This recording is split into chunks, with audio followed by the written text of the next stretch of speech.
I have no idea how much YouTube's gonna hate me for doing this, but I thought it'd be a good intro. I don't know, I just felt like it. Okay. I thought it would be a good idea.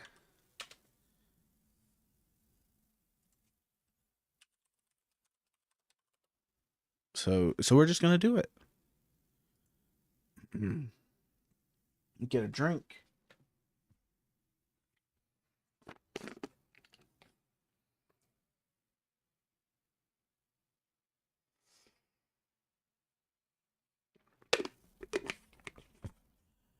You know, I should have thought about that before doing the VTube part of this.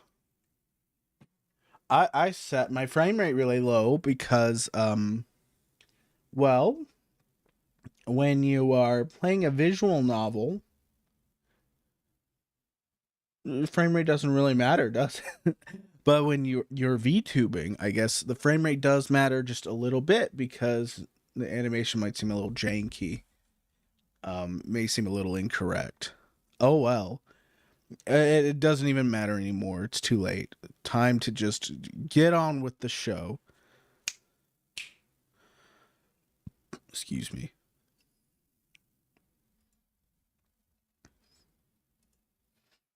Mm-hmm.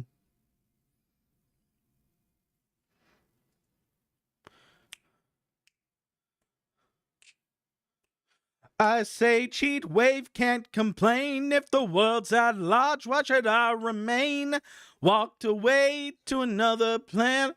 Gonna find another place, maybe one I can stand. Move on to another day, to a whole new town with a whole new way. Went to the porch to have a thought. Got to the door and then I couldn't stop. You don't know where, but you don't know when. But you've still got your woods and you've got your friends. Walk along to another day. Work a little harder, work another way. Well, baby, I ain't got no plan. When float on, maybe would you understand? Gonna float on, maybe would you understand? Well, I float on, maybe would you understand?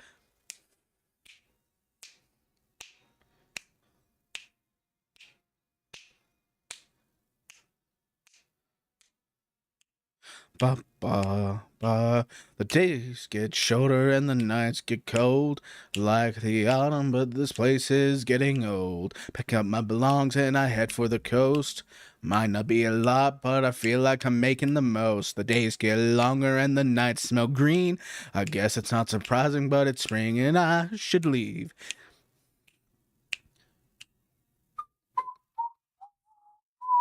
I like songs about drifters, books about the same. They both seem to help make me feel less insane. Off to another spot. Still haven't gotten anywhere that I want. Did I want the love? Did I need to know? Or does it always feel like I'm caught in an undertow?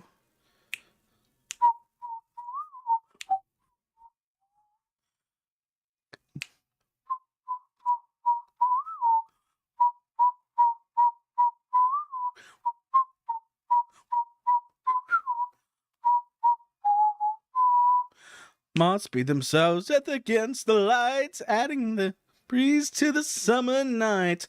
Outside water, the air was gray. I didn't know what I had that day. Well, walk a little further to another planet. You said you don't know. Ah, that part's tricky. Ba ba da da. No, it started over. It's not what life's about. But my thoughts were so loud I couldn't hear my mouth. So loud I couldn't hear my mouth. My thoughts were so loud.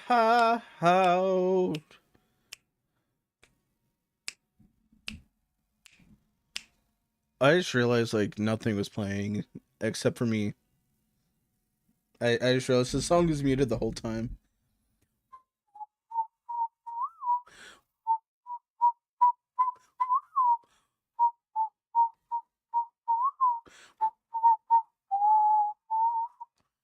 Well, that's embarrassing.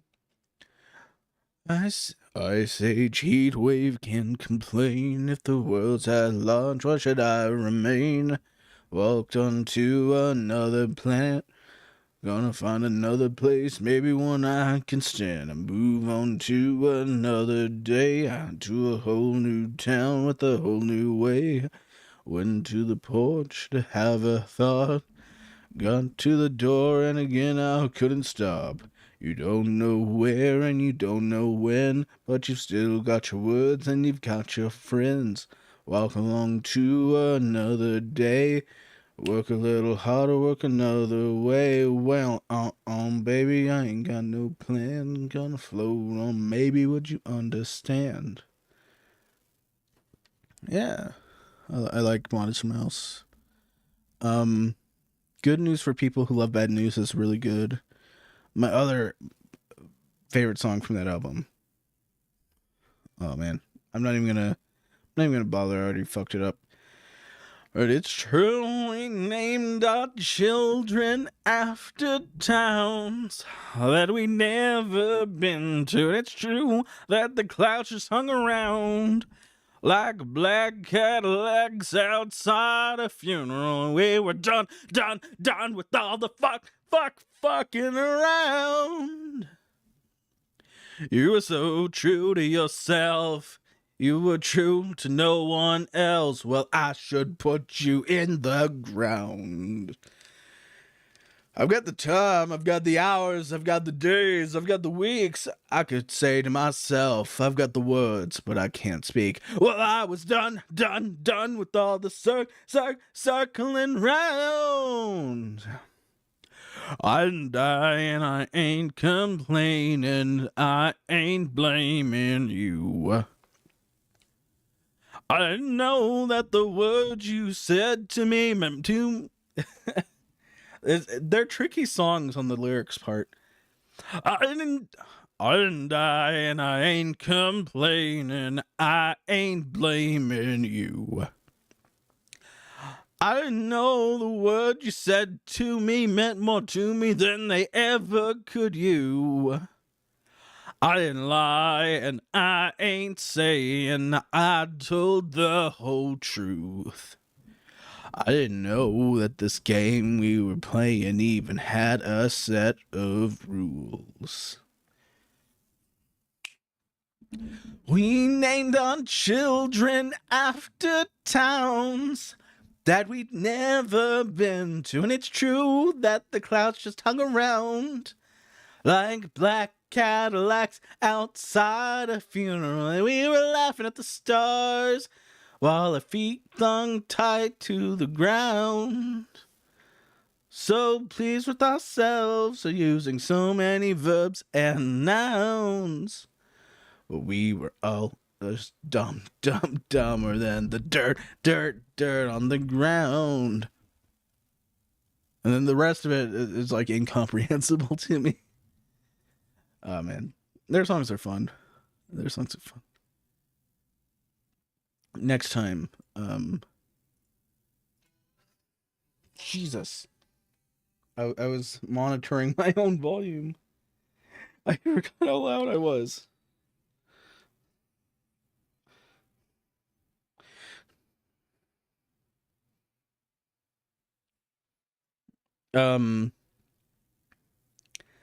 So yeah, maybe next time if I feel brave, or maybe if I do like a Twitch only thing, I'll do Ocean Breathe Salty. Your body may be gone, I'm gonna carry you in your head, in my heart, and my soul. And maybe we'll get lucky and we'll both live again. Well, I don't know to think so. It's a good song. They're all good songs.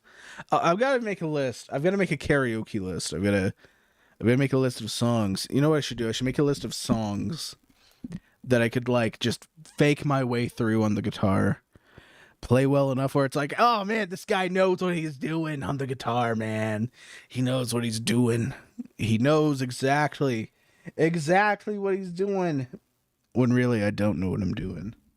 I don't have a fucking clue. I think that would be fun. That could be fun. Anyways, on to the game. Time for the game. I just wanted to stall a little bit, get things kind of set up. I tested some stuff earlier just to make sure it worked. This is going to be a long one, I think. This is going to be a long stream. Oh, man. Yeah. Yeah, that... oh, man.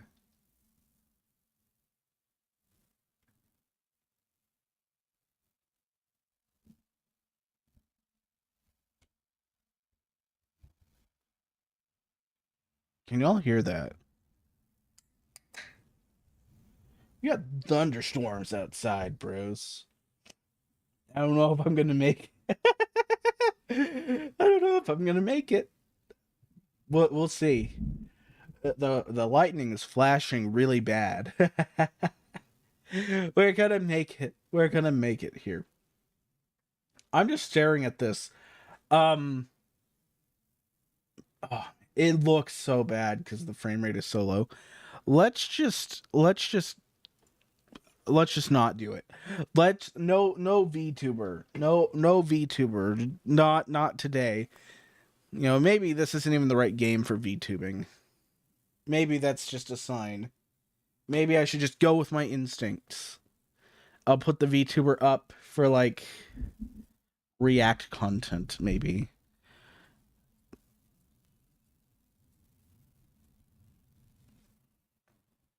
Can y'all like hear that?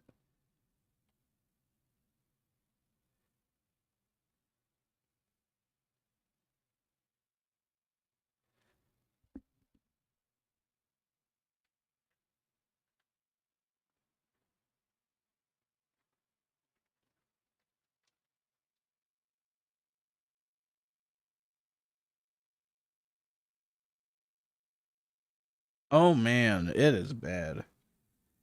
Yeah, so if another thunderclap happens, I know y'all can hear it.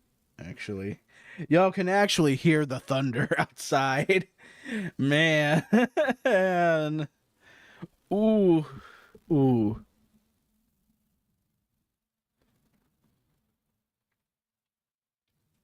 Yeah, y'all can hear that for sure. I'm thinking. Anyways, let's just get started with the game.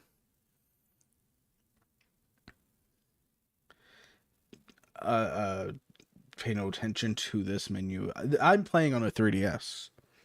I'm not playing on anything else.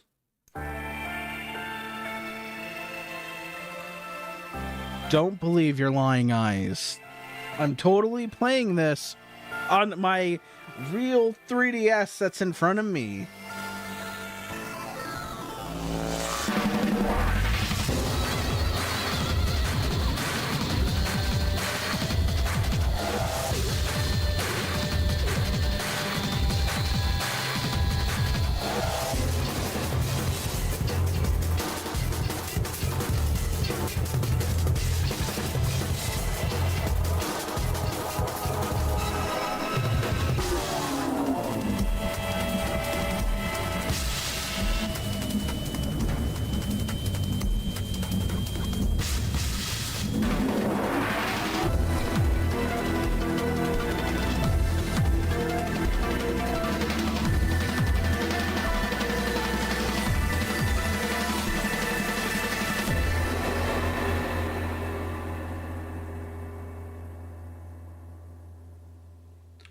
Oh my gosh.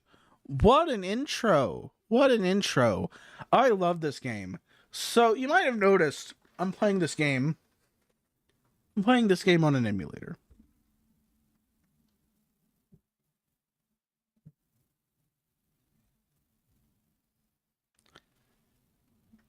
That was ominous. Anyways, I'm playing this on an emulator. Why would I play this game on an emulator, you might ask? Well, there's another version of the game that's on Steam. This game originally came out, for Nintendo DS. They have the updated version on Steam. In fact, excuse me. If we go to my Steam account, we could probably find it. LMN Where's the ends? Here's the ends.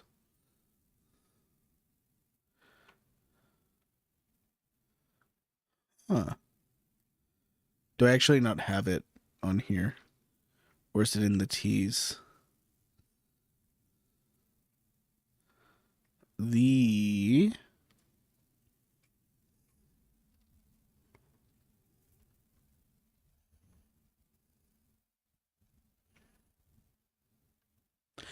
I might not actually have it. Let me see.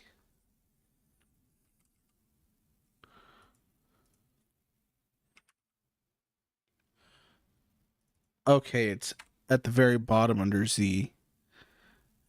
Zero Escape, the Nonary games. I can install it. It's a 6 gigabyte download. And then the third game's a 1 gigabyte download. So I'm just gonna go ahead and install it. It might like mess with the stream a little bit, but let's just install it real quick. I can show off some stuff. I'm gonna install both of them.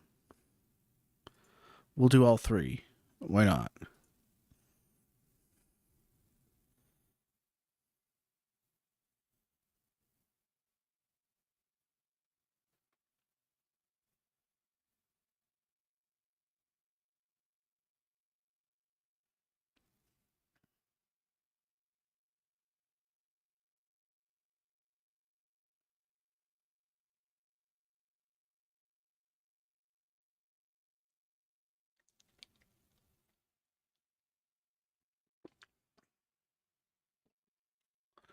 While that downloads,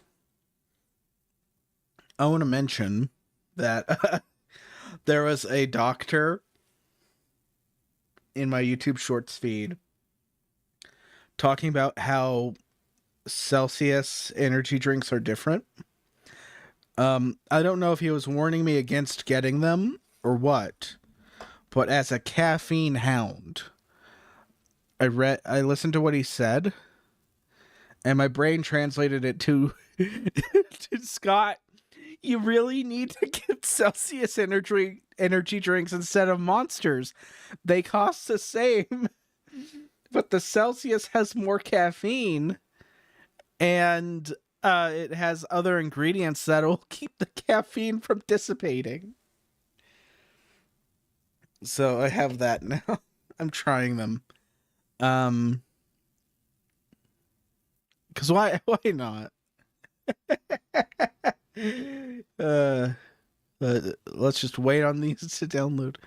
All right, Zero Time Dilemma has downloaded first because I have yet to find a setting in Steam where if I say download, it downloads the thing it's currently download, then downloads the next thing. I really wish that was a thing.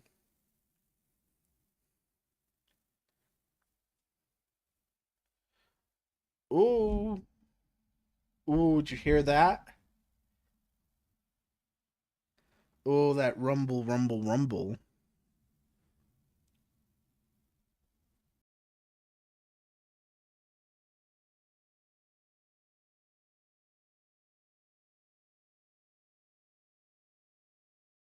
All right, now the Nonary games are downloading. Yeah, I can actually show off what I wanted to show off. I guess that's a perfect excuse to shill out what I'm doing. Oh man.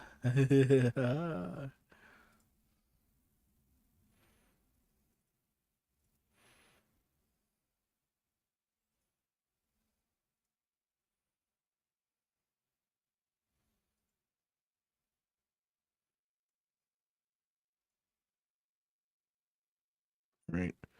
We're gonna send my Twitch link out everywhere. I'm just sharing the Twitch link because honestly at this point I think that I don't know. I feel like Twitch has more potentialities, swifter benefits is what I should say. Twitch has swifter benefits than YouTube. YouTube's the long game.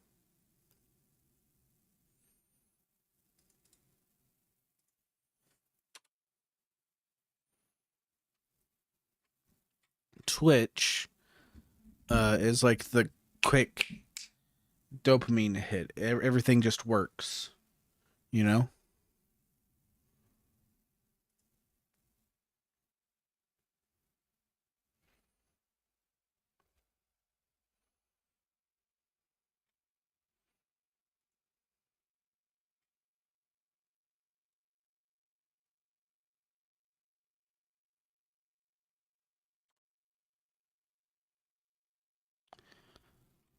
So let's see here.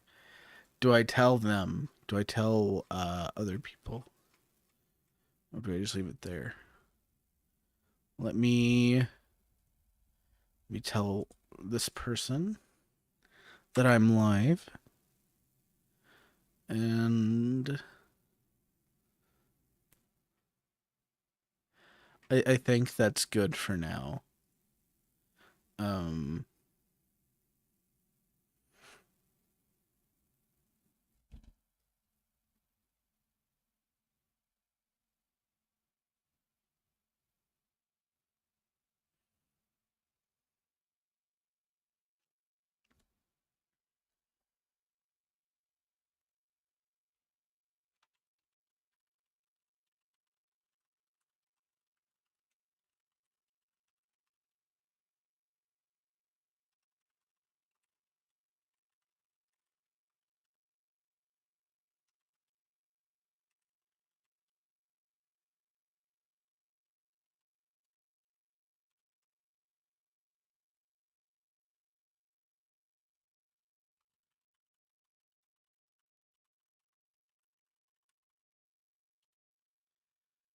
Oh my gosh, that's a lot of lightning and thunder.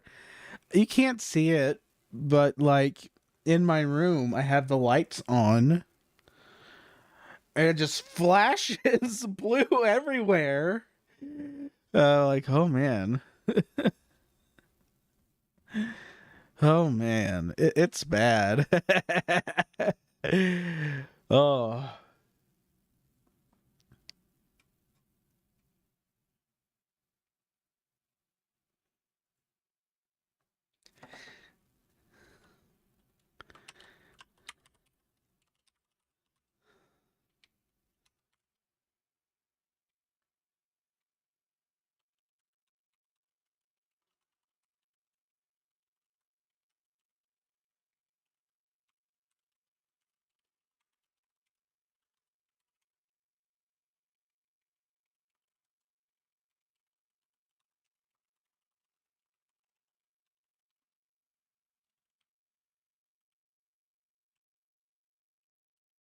All right, my friend's asking, what's your favorite kind of chicken?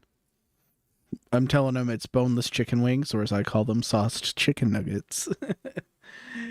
Because I think that's accurate. That's accurate.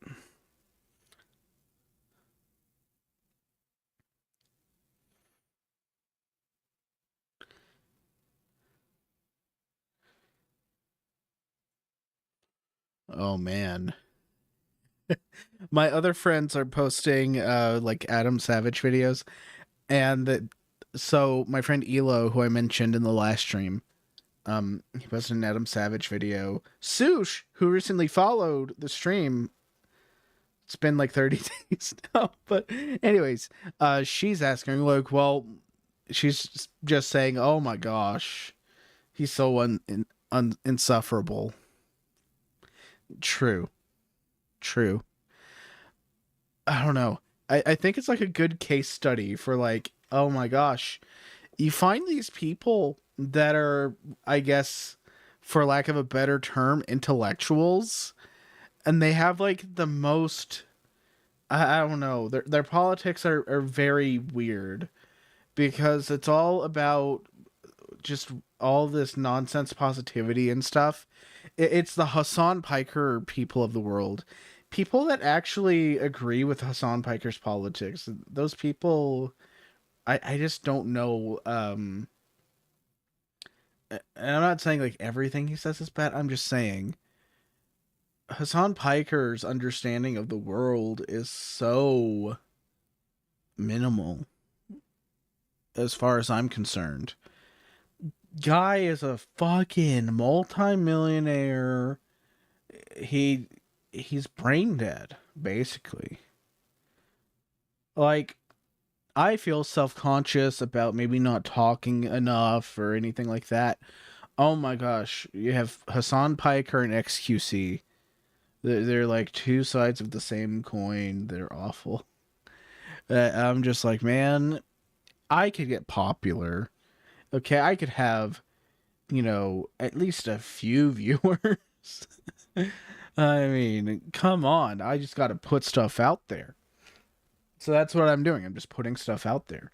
Because eventually, it builds up into a backlog, it builds up into a catalog. People can find what you do and they can say, oh my gosh, this is actually kind of interesting. Or, oh my gosh, this is not interesting. Whatever they want to say. Ah, there we go. Game downloaded. We can show this off. Ba-da-dum. I'm bad at high pitches, unless I'm ready for it. The Weezer song, the sweater song. I can do like that one with my voice if I have the prep for it. Maybe, goddamn, I am. I can't sing and hear me, know me.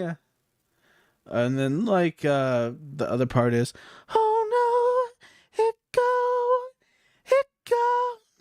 bye bye bye. But usually the way I do it when I do like practice for it is I go, oh no, it gone, bye bye bye. I nail that. I've done it so many times I can just do it on command. Bye bye bye. Yeah, I think that's a weird thing I can do. Some of the things I know about. There's a lot of backing vocals in Green Day songs, like on Dookie. I don't know why I'm talking about this, but I'm trying to remember all of them.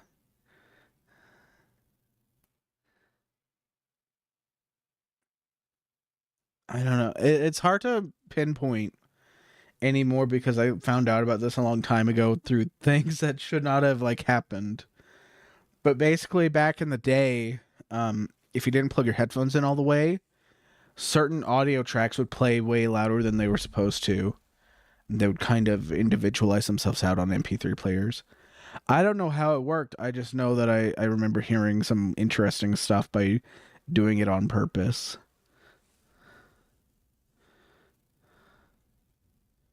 Trying to think of I'm trying to think of which song it was. I want to say it was Basket Case.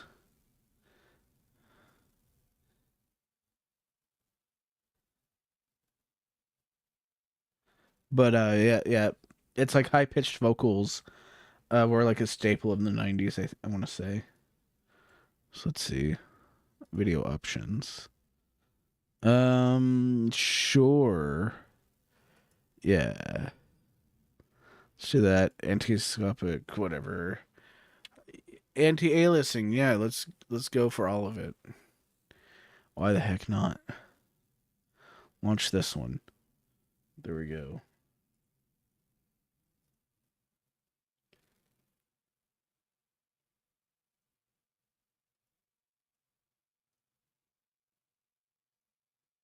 Is that the right one? Yeah, there we go. Bam. Here we go. We're gonna play 999 real quick. So this is 999 as it starts.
なんだいった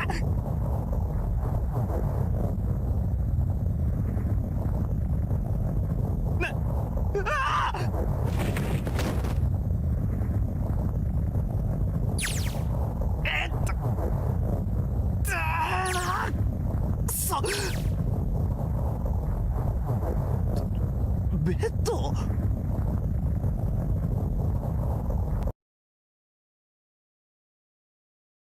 That's all I wanted to show off. It's just not as good. It's not as good. Hang on a sec.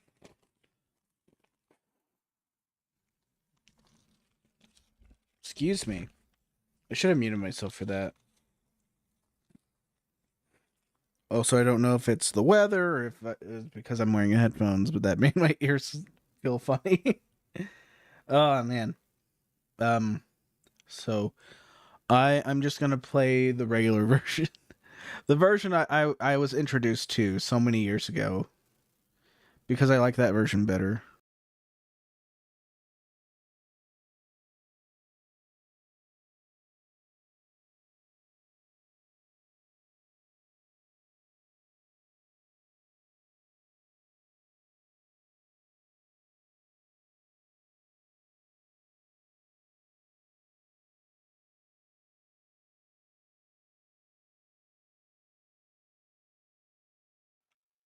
Sorry, I'm just checking on things. I'm like, am I gonna die in this thunderstorm? Probably not. Probably not. Start. All right. Oops. I've paused it, haven't I? Yeah, totally not an emulator.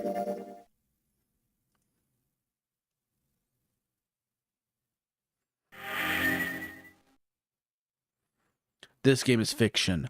All names, characters, and incidents portrayed in this production are fictitious. Good to know.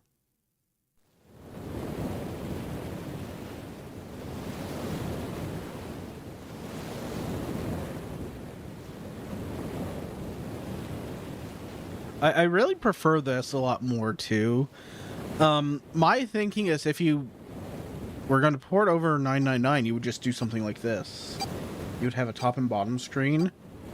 You would figure out a way to like half them.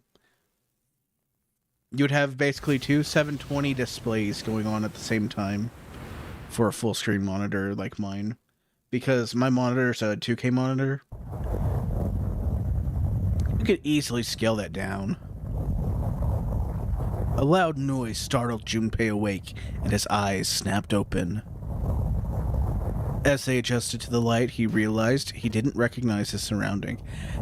Ow! With a crack, Junpei's head connected with something metal. He rolled over and threw his hand out to steady himself, but he found himself groping at empty air. His balance lost, his still fuzzy mind struggling to understand what was going on. Junpei tumbled down into the cold gray floor. Ouch! God damn it! What the hell? Junpei glared around the room, still trying to determine where he'd woken up. The fall had shaken the last cobwebs of sleep from his mind and he finally understood where he'd fallen from. It was a bed. A 3-level bunk bed, in fact. Junpei had fallen, apparently from the topmost bunk. His shoulder hurt, his knee hurt, his hip hurt, his entire body hurt. He could feel a bump forming on his forehead where he'd slammed it against the low ceiling. He wondered if that bump was the reason his vision was wavering a bit, but that felt unlikely. At first he thought the tremor that ran through his legs was just another effect of his rude awakening, but as he looked around, he realized it was real. The whole room was shaking. Was it an earthquake, he wondered. It didn't seem likely. It was shaking far too quickly for an earthquake. Then again, Junpei had no idea what it was, if not an earthquake. He tried to tell himself it was important. Junpei rubbed the growing bump on his head and gingerly climbed to his feet. His balance regained, he finally took his first good look around the room. I'm gonna turn down the desktop audio because I just wanted to make sure that my voice is the loudest voice on this one. And I can't really fiddle with audio settings the same way I usually do.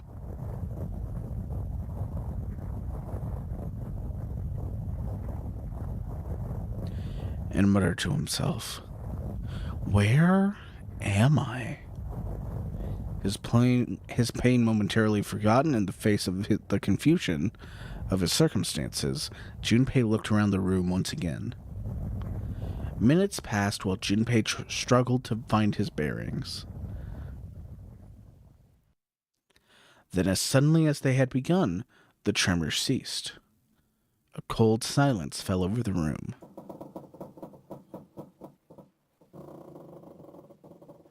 From somewhere far away, Junpei could hear the sound of metal squeaking. He felt his stomach tighten. There were 1,000 things the sound could have been, but none of the things he could think of were good. In an attempt to distract himself, Junpei looked around the room once more. There was a stove that looked more antique than functional. A 3-level bunk bed that had a mattress. The 3-level bunk bed had mattresses that were so thin they were little more than blankets. On the other side of the room was an identical bed, and a set in the wall between the beds was... On the other side of the room was an identical bed, and set in the wall between the beds was a slightly dirty iron door. The first thing Junpei noticed about the door was the number roughly emblazoned across it. On the surface of the door, in red paint, someone had written 5. 5. What's this 5 mean? Suspicious and utterly confused, Junpei approached the door slowly. Standing at last in front of the door, Junpei grabbed hold of the handle. A push yielded no movement, and a pull the same result. A few more tries cemented the truth in Junpei's mind. It would not open. It didn't matter how much he pushed and how much he shoved, the handle wouldn't budge. Next to the door was an odd-looking device that reminded Junpei of a card reader. It didn't take a genius to figure out that the odd-looking device was keeping the door shut. Junpei knocked hard on the door. "Hey, hello? Is anyone there? Open the door." There was no response. Junpei threw his left fist into the door and stopped. What the hell is this? He wasn't really sure what else to say. On his left wrist was a bracelet of a sort he'd never seen before. In the center was a large LCD display. It looked like nothing else so much as a watch, but clearly wasn't that. After all, it only showed a single number. 5. That's the same number as the door. True, the numbers were the same, but he had no idea what that might mean. All he knew was that it was strange and new. He wanted it off. Junpei flipped his wrist over to remove the watch, but the other side of the bracelet was solid. No buckle, no clasp, nothing. He sighed and flipped the thing back over. There were a number of rivets around the rim of the face. Perhaps. He pushed them, but nothing happened. On a watch, they might be dials for adjusting the date or time, but on this bracelet, they did nothing. Junpei was at a loss. What was he going to do? Growing more and more desperate, he began to tug at it. However, damn. This is no good. Damn thing won't come off. A steel ring rang from the face around Junpei's wrist and back to the face. And a steel ring ran from the face around Junpei's wrist and back into the face.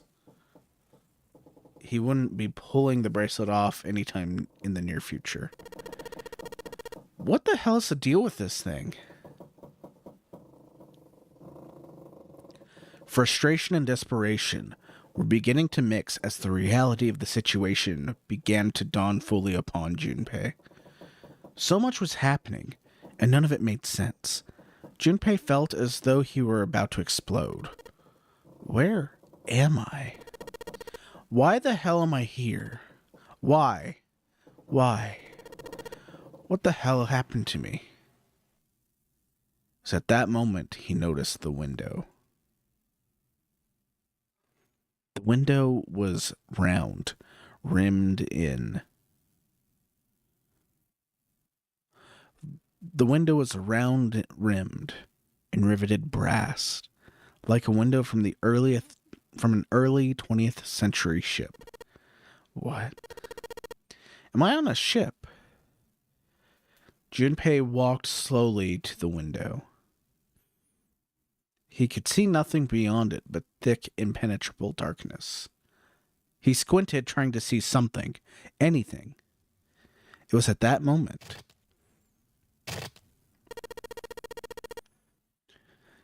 You've got to be kidding me.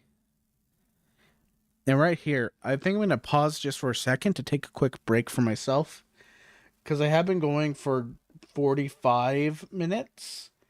I want to get some water and just check on some other things first before we get into the puzzle. So I'll be right back.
All right.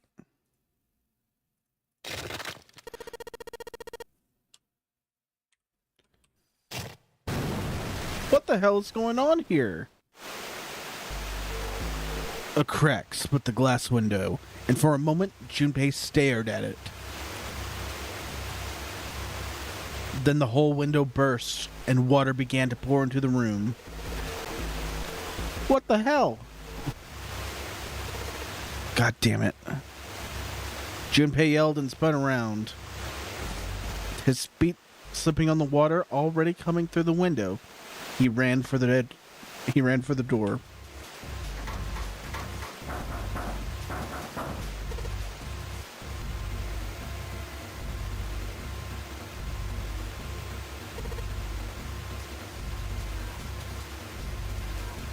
Hey, anyone? Is anyone there? Come on, if you're there, say something. There was no reply. As Junpei screamed and pounded on the door, water began to rise. It was now ankle deep on the floor and rising quickly toward his knees. Things were not looking good for Junpei. Not good at all. He needed to find a way out, and quickly.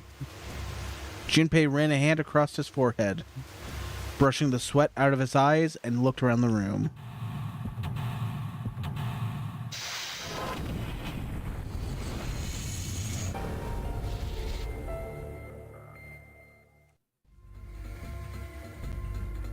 All right. Operations during an escape. It's just giving us instructions. We're going to skip all the yellow text.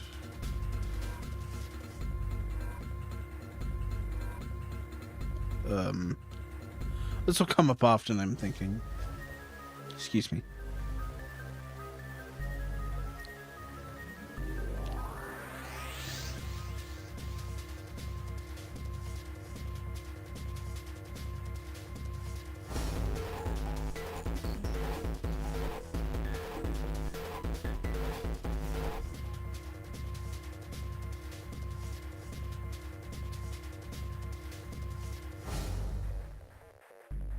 All right.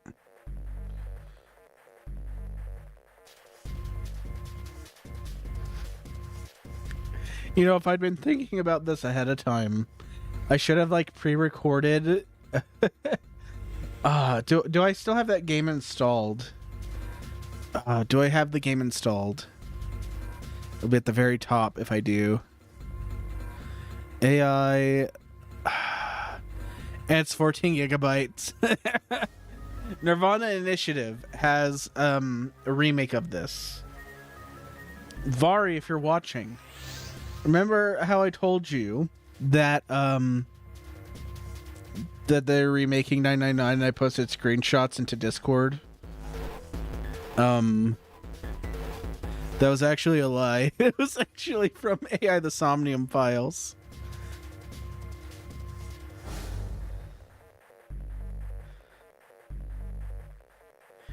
Yeah, my friend that asked about best kind of chicken is asking other questions.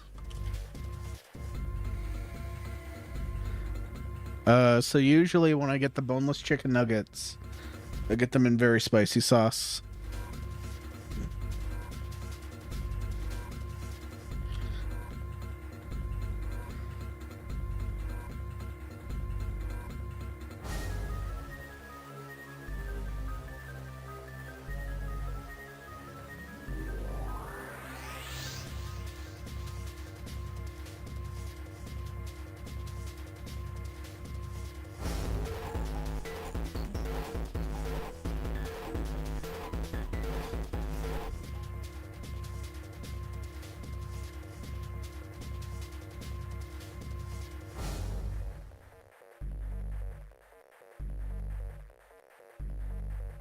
There we go. I get the mango habanero sauce at Buffalo Wild Wings.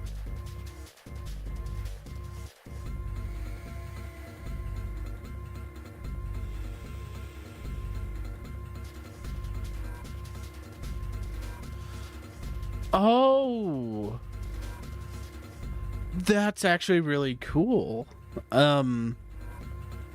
So, Discord has streamer mode enabled, and my friend Vari, his name is blurred out because it's the same as his Discord name. Oh god, he's playing League of Legends. Should I say something about that? Just like, why the hell are you playing League of Legends when you should be watching me? The best streamer online.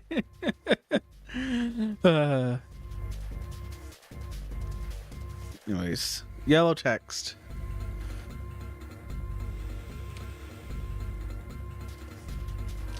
You know, I do wonder, is there a skip function in the Nonary Games version of this?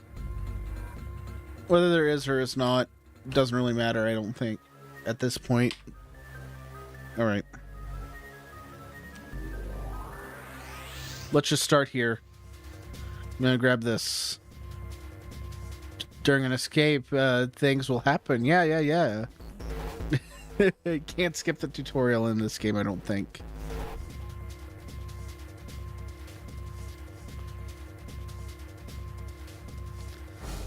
Oh my gosh. Alright, back. Investigate with an item. You'll have the item on your screen down here, and as you investigate, things will happen.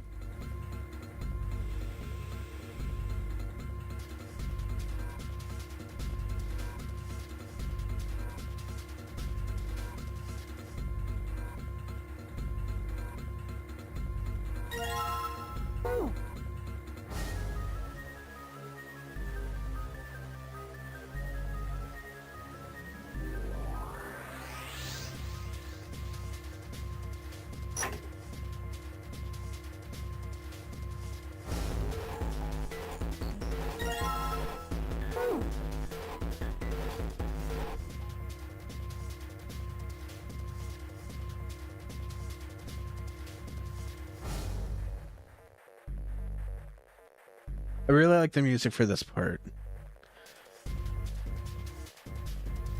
Music in this game is really good.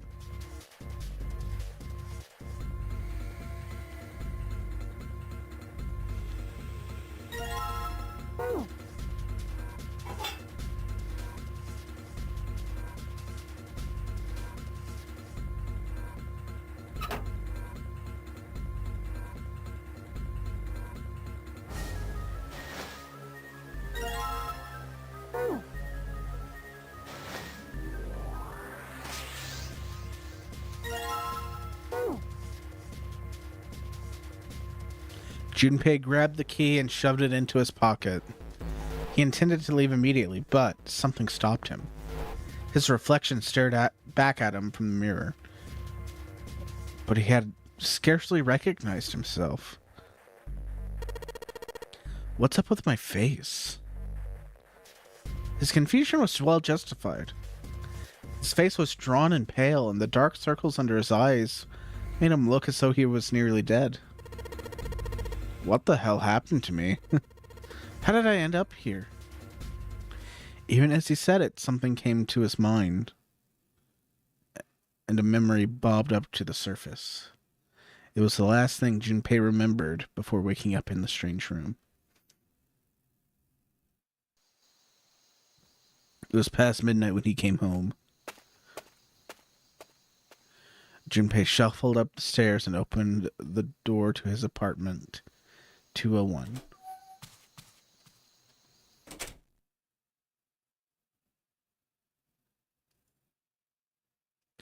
A small one-bedroom apartment that ran him about $630 a month. I wish it was that easy. He moved in when he entered college, and so far he'd been there for 3 years and 7 months. He stepped inside and turned on the lights. The fluorescent lights on the ceiling flickered and blinked and flickered slowly to life as if waking from a deep slumber. Their cold light illuminated the landscape he'd come home to so many times before. Everything was as he'd left it. Magazines piled up in the corner, textbooks collecting dust, CD cases covering the floor, the jeans and t-shirt he'd worn the day before tossed onto the floor. There was one thing that didn't belong. There was a breeze. Breaths of cold night air wafted into his apartment, carrying the smells of autumn with them. The white curtain framing his window swayed gently in the wind. Huh, that's weird. Did I leave that open? He walked toward the window, trying to remember if he'd closed it or not before he left. One of the panes was hanging open. He stuck his head out and looked around. Nothing seemed out of the ordinary. Junpei shrugged. He must have just left it open earlier. He closed the window. Then it happened. Junpei turned and found himself face to mask with a man dressed in all black. The man wore a deep hood and a bulky gas mask. His face was entirely hidden. Junpei tried to scream, but all he could manage was a strangled croak. He tried to step towards the man, but his legs could no longer support his weight. Junpei collapsed onto the floor, a crumpled heap of limbs, like a discarded puppet. Too late, he noticed a white smoke that was quickly filling his apartment. A small object shaped distressingly like a grenade sat on the floor in front of his face, hissing. The white smoke poured out of it at an incredible rate. The smoke had grown so thick that the details of Junpei's apartment started to fade into a white haze.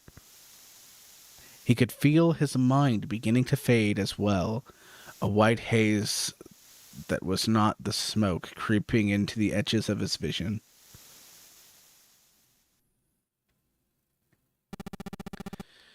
Consider this a privilege. You've been chosen. A rasping voice wormed its way out of the gas mask. It was cold and harsh and distorted in some way Junpei couldn't put his finger on. You are going to participate in a game. The Nonary game. It is a game where you will put your life on the line. That was the last thing Junpei remembered. The white smoke overpowered him. The masked man faded from his vision, and he felt his consciousness fall away into the white mist. That's right. The guy in the gas mask. Son of a bitch must have taken me here. As to who the man was, or might have been, Junpei had no idea. Indeed, he wasn't even sure that his assailant had been a man. The voice had been cold and mechanical, likely passed through a voice changer, and the body had been covered in a thick cloak. Who was the man in the mask? You have been chosen. Junpei remembered that much, but what it might mean was beyond him. Junpei had no idea where he was or why he was there. There was only one thing from his memory that seemed important. You're going to participate in a game. The Nonary game. It is a game where you'll put your life on the line. The Nonary game, huh? What the hell's a Nonary game? God damn it. With a yell, Junpei drove his fist into the mirror. Alright.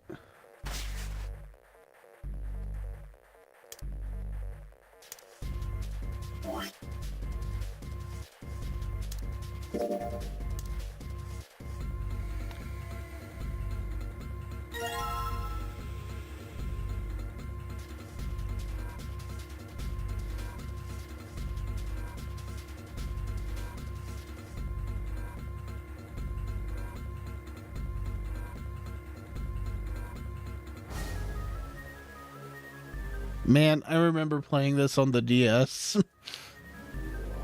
It was this hard to get things perfectly straight so you could read them. All right.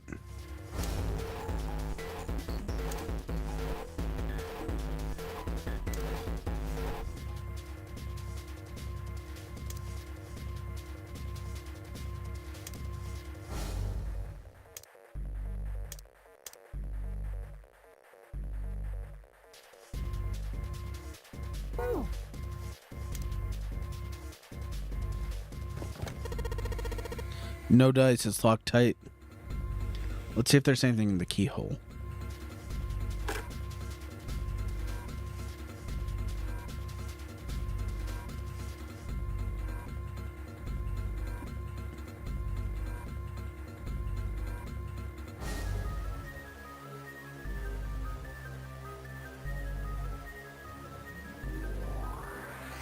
Wait a second. Wait a second. Now I'm curious because I thought about it earlier.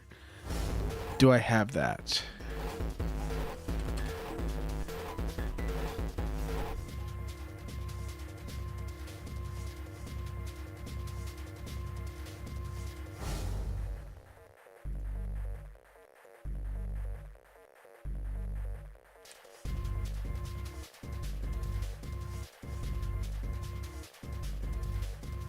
Since I'm already here, there we go. Good news, everyone. I successfully appealed a copyright dispute. I was a little worried about it.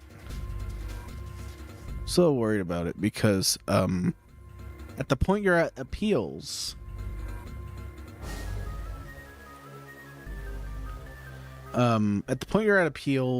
you're dealing with a lot of other stuff. And I wasn't sure if I'd get like a copyright strike or something because of the game. Hang on.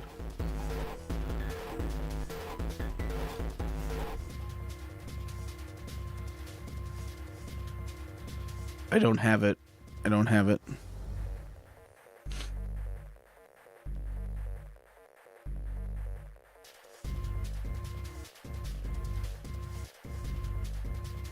I do have it.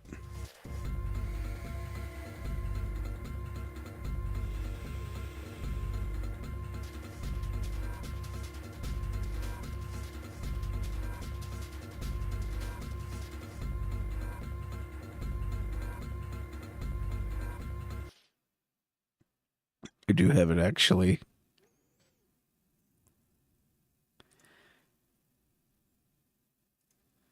All right. Let me pull it out separate from everything else.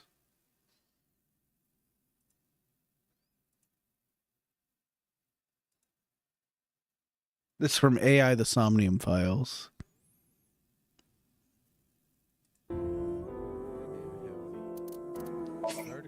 Yay! Is it a rerun if I'm commenting over my own stream? And is it a rerun if it's not on Twitch anymore? That's a big question. I don't think it's a rerun because I'm actually here still. But look at this. This is actually really funny. くそ、目の前がグラグラする。打ちどころが悪かったか。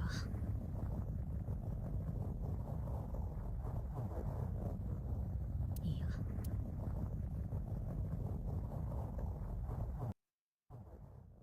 止まった。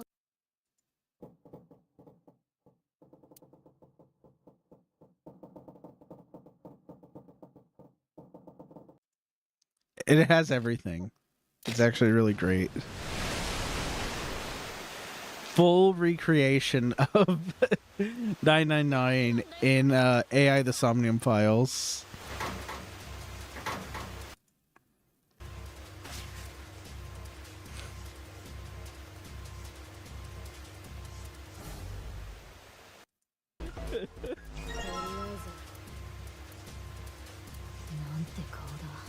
What?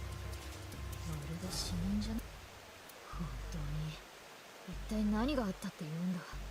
どうして私、確か事件を追ってシンクに。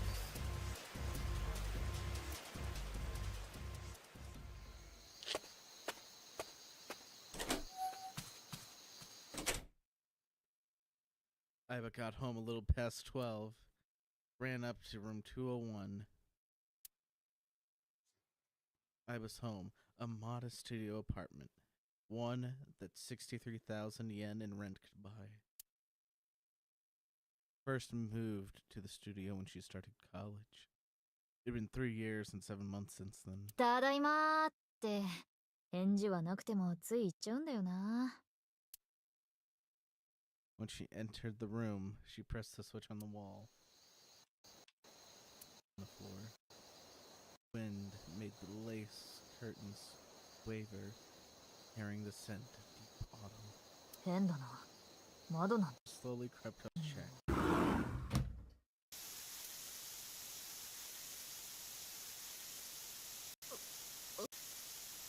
Everything was. The thoughts in her head were coming.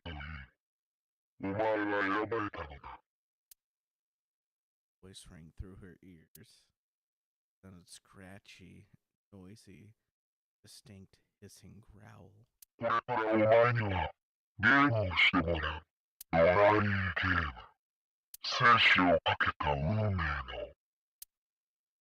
That was her last memory before Iba's consciousness melted into the white fog.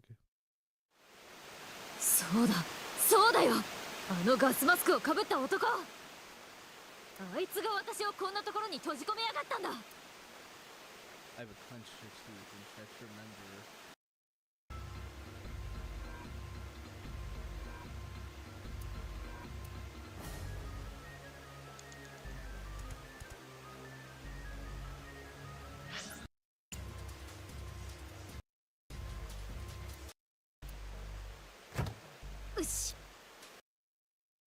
There we go. Just something fun. Just something fun to note is they have the entire thing in there. What did I do for the rest of this? Oh, is this me trying to get that certain ending?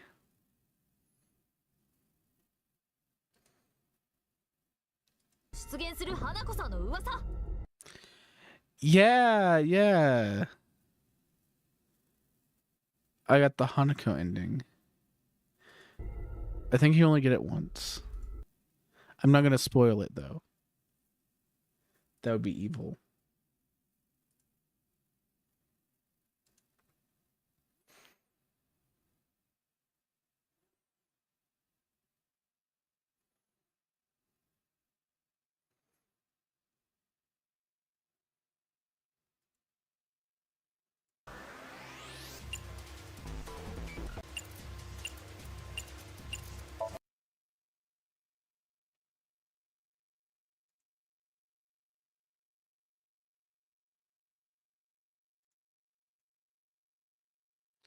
Let's get back to it.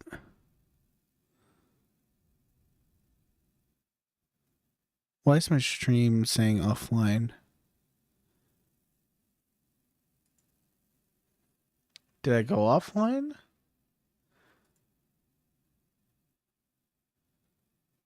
No, I didn't go offline.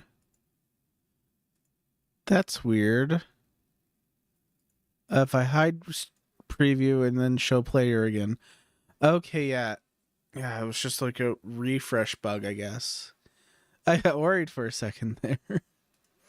It's like, oh no, Twitch stream die? It didn't die. It didn't die. It's all good. We're all good. All right. Well, anyways, let's get back to it. Hang on.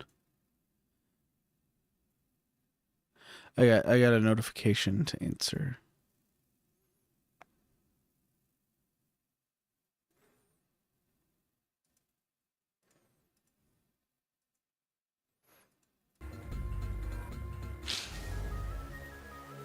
There are 4 numbers this way and touch the key. Numbers are correct to unlock.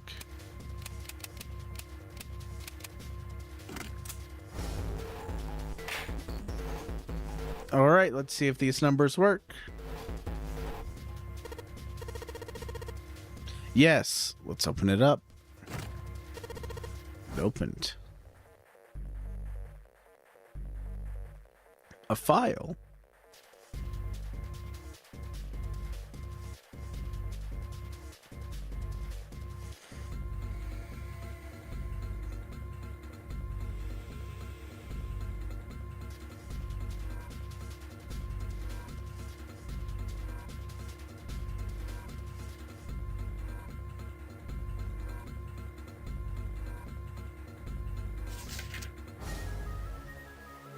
Digital root.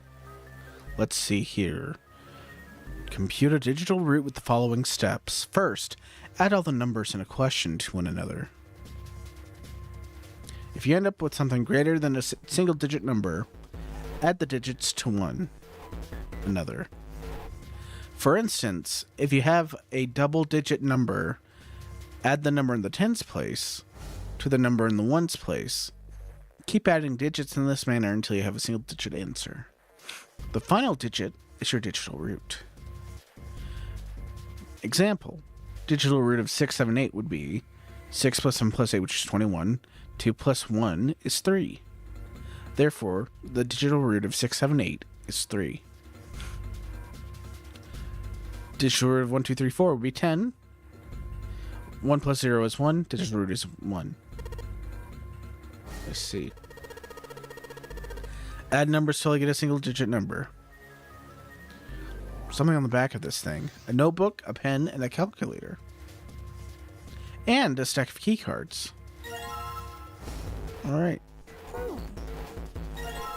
New material has been added to the file screen. Calculator.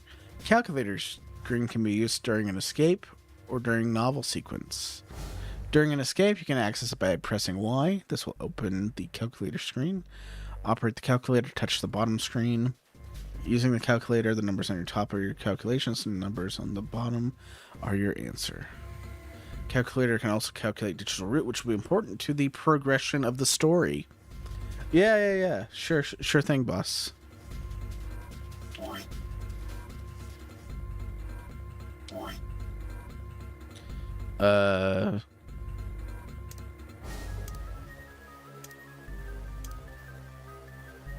Alright.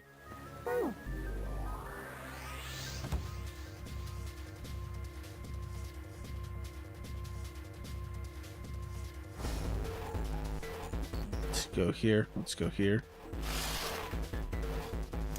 Let me look at our items one more time.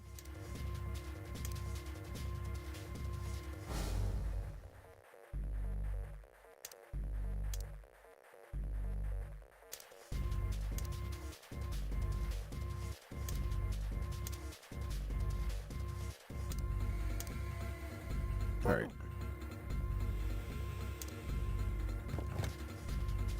Just like the blue briefcase. Yep, there's a lock in this one too, and it's not opening.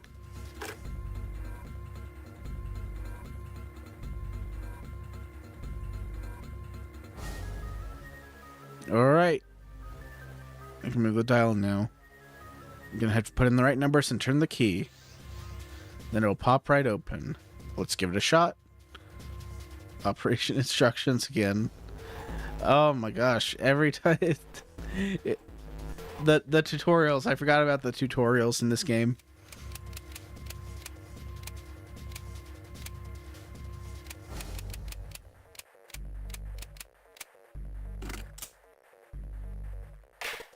Yes. Unlocked it, I did. Stack of red key cards. Let's take them.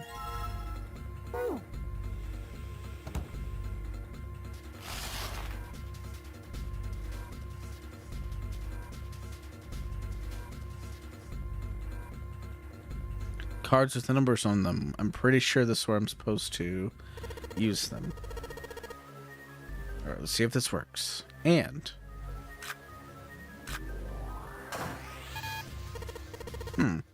not working. Why? Still have cards I haven't used.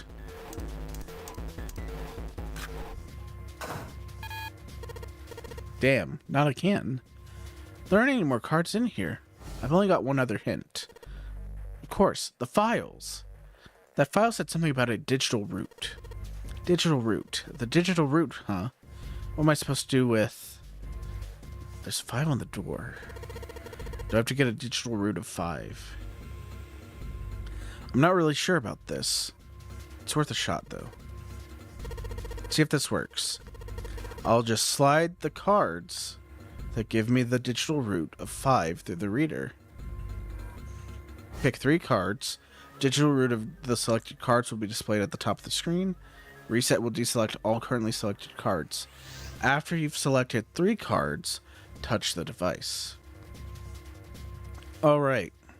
So, what I remember from playing this game previously is that the number 9, if you ever make the number 9 in this game, so 7 plus 2, whatever I pick next, that'll be the digital root. So, all I really have to do is think about it like this. 8 plus 1 would be 9, plus 6 would be 5.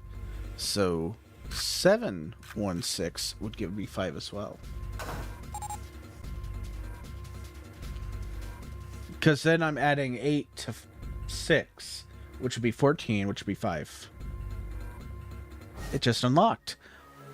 Light was red, now it's blue. No doubt about it. There's nothing keeping me in here now. Time to go. I don't need to screw around with that thing anymore. I need to get out of this room fast.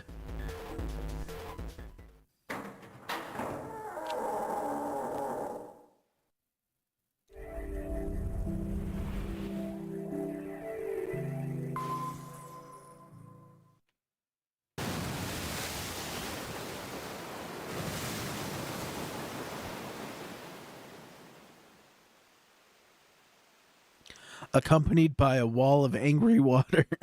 Ah, my voice cracked. Junpei shot out of the room to the opposing wall. Gasping to catch his breath, he looked around. He was in a narrow hallway.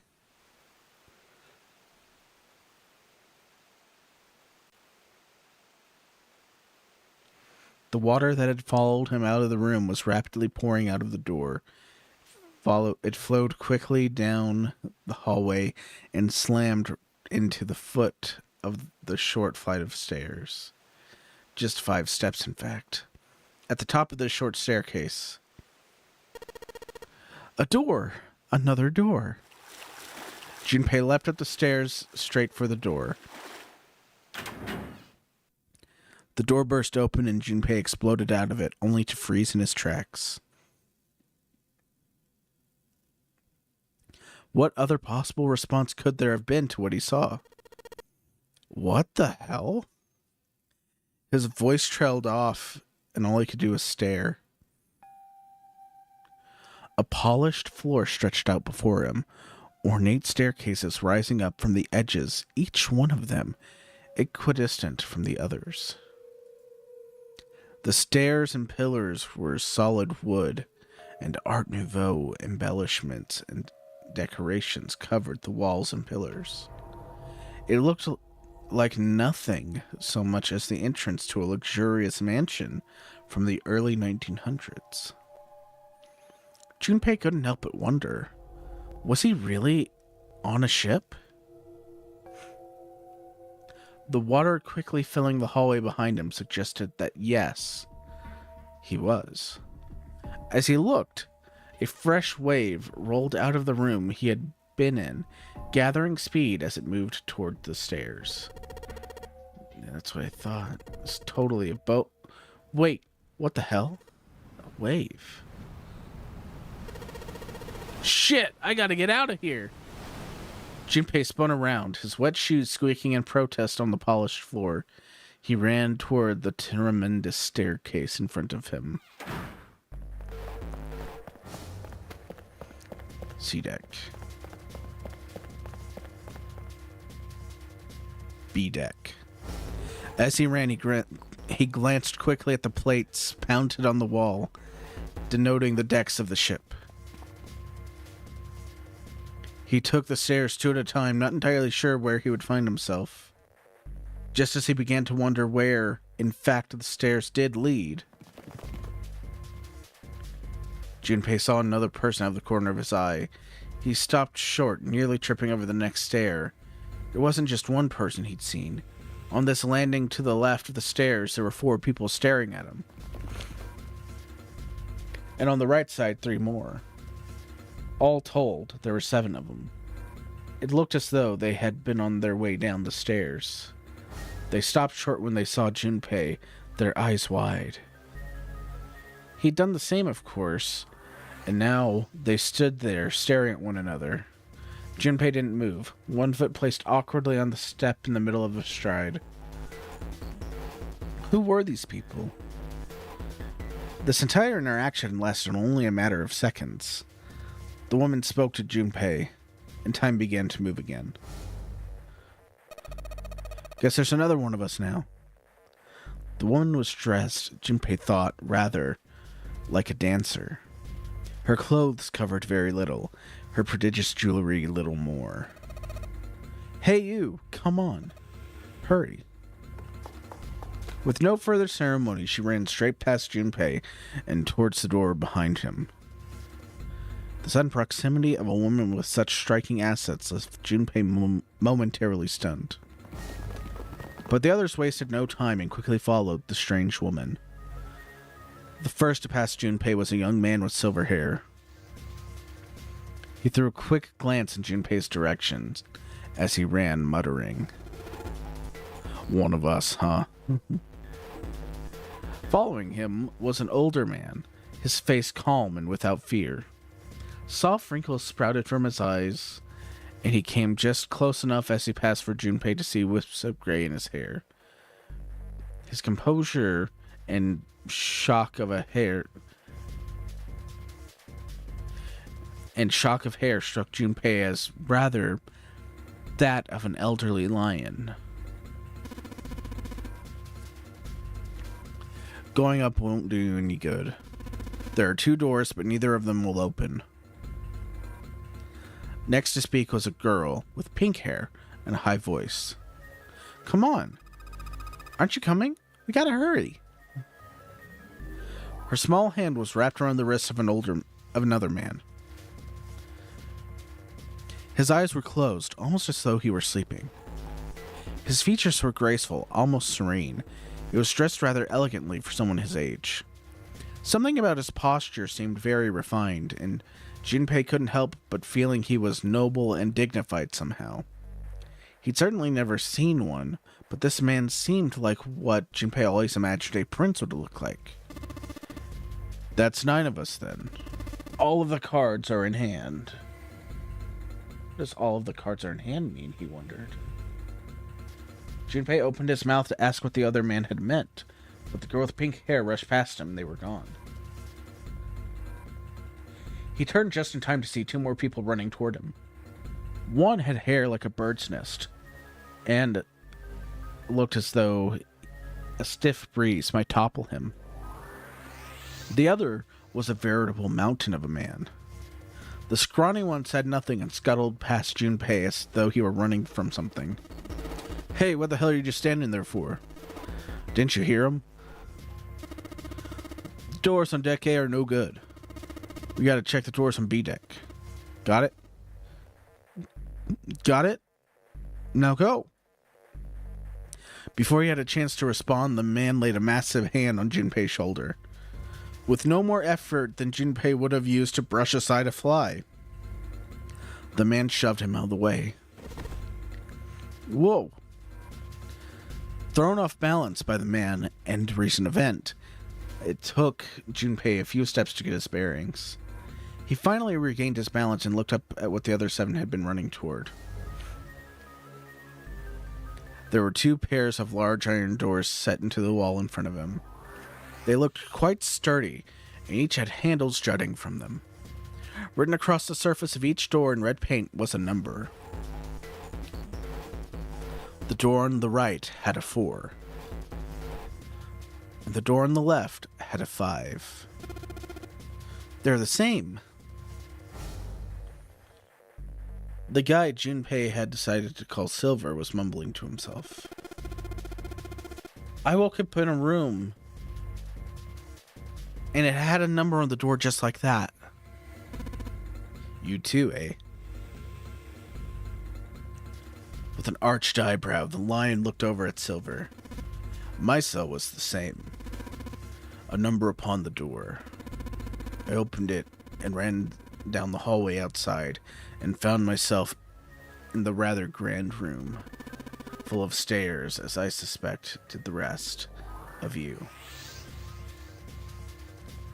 It was as though the floodgates had opened. They all began to talk at once. Me too. I did too. Yeah, a door with a number on it. It soon became clear that each one of them had woken in a room with a door and solved a puzzle to escape. They'd all ended up in the same room, almost as though they'd been guided there. Yes, we all saw the same thing. That's not important. We need to hurry. Yeah, you think? I don't know about that, lady. Before the dancer had time to finish, Silver was already running. He grabbed hold of the door labeled 5 and pulled. However, fuck, it's not opening. This damn thing won't even budge. Move. You're in the way. The mountain grabbed Silver's shoulder and tossed him aside. His path cleared, he took a few steps back and threw himself at the door. Once, twice, thrice, 4 times.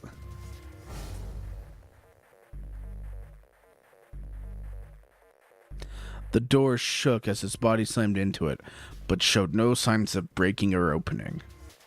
The mountain threw himself at the door again.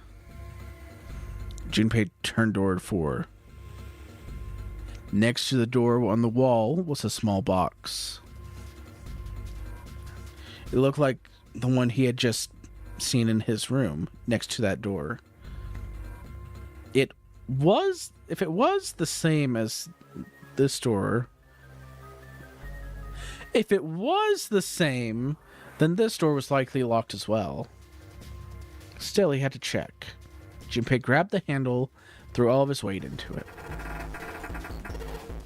Ugh.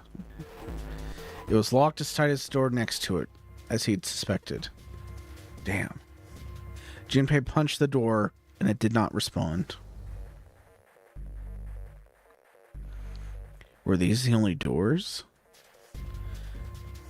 He'd barely finished the thought when the C-deck plate he'd passed on his way up sprang unbidden to his mind.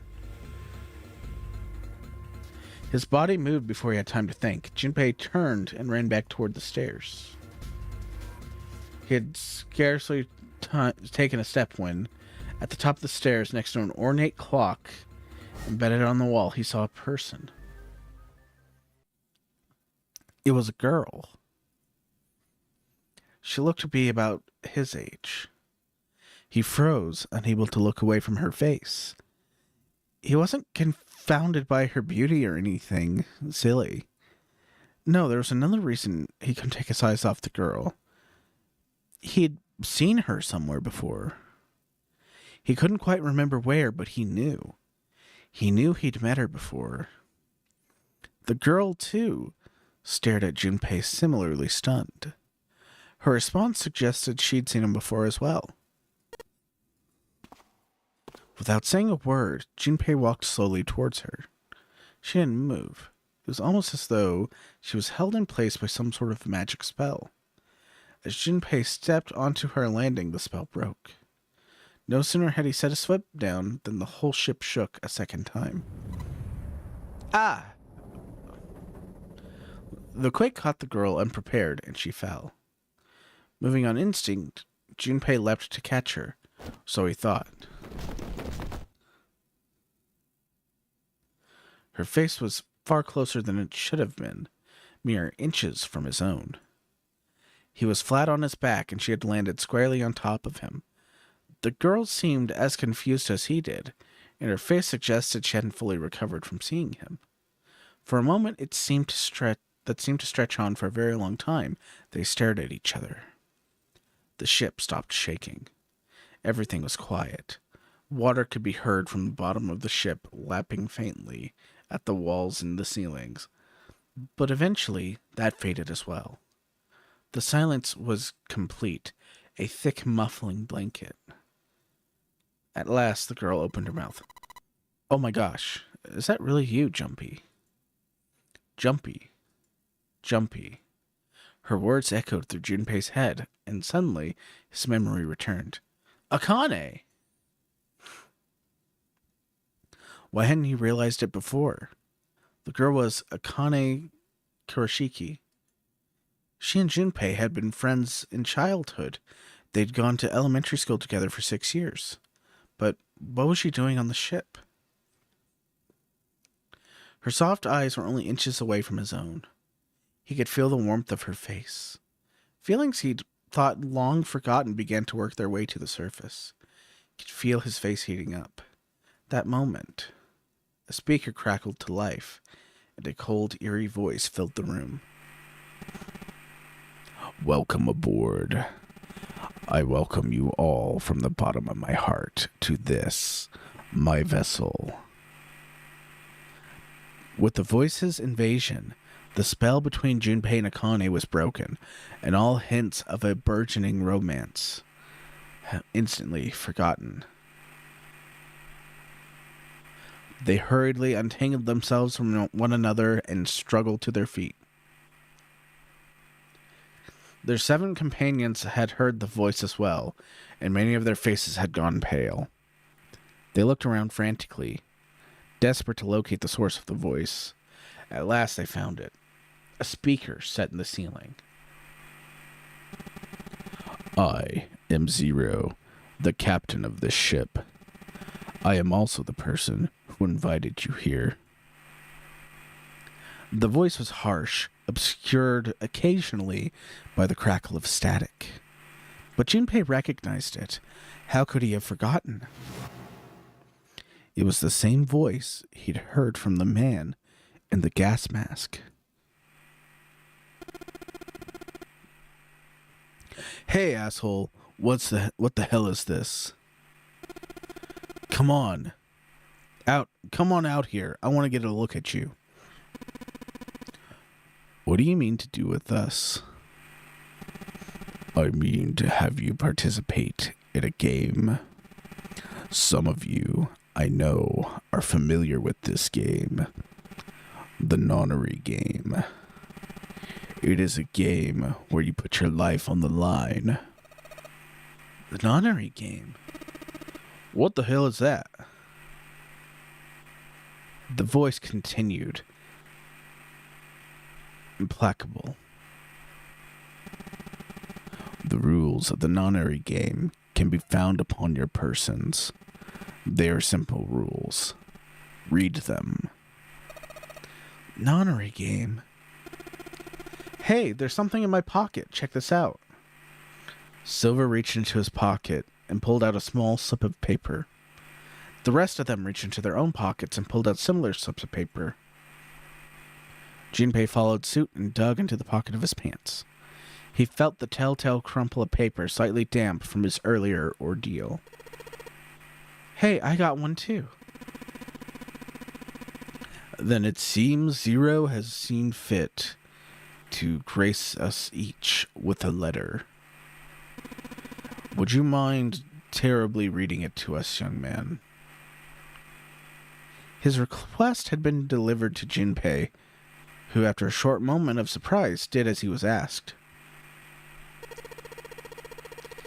On this ship, you will find a handful of doors emblazoned with numbers.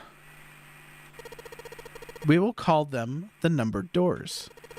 The doors in front of you are a pair of the same. The key to opening these numbered doors are the numbered bracelets that each of you possess. Should you total the numbers on your numbered bracelets and find that the digital root of that number is equal to the number of that door, the door will open. Only those who have passed through Only those who have opened the door may pass through. There are, however, limits. Only 3 to 5 people can pass through one numbered door. All those who enter must leave, and all who enter must contribute. Bracelet. Junpei figured it had to mean the bulky thing on his wrist. No shit. So, bracelet? You mean the brace? Oh, man. There's some funny stuff in these games like that. It's really good. It's really good.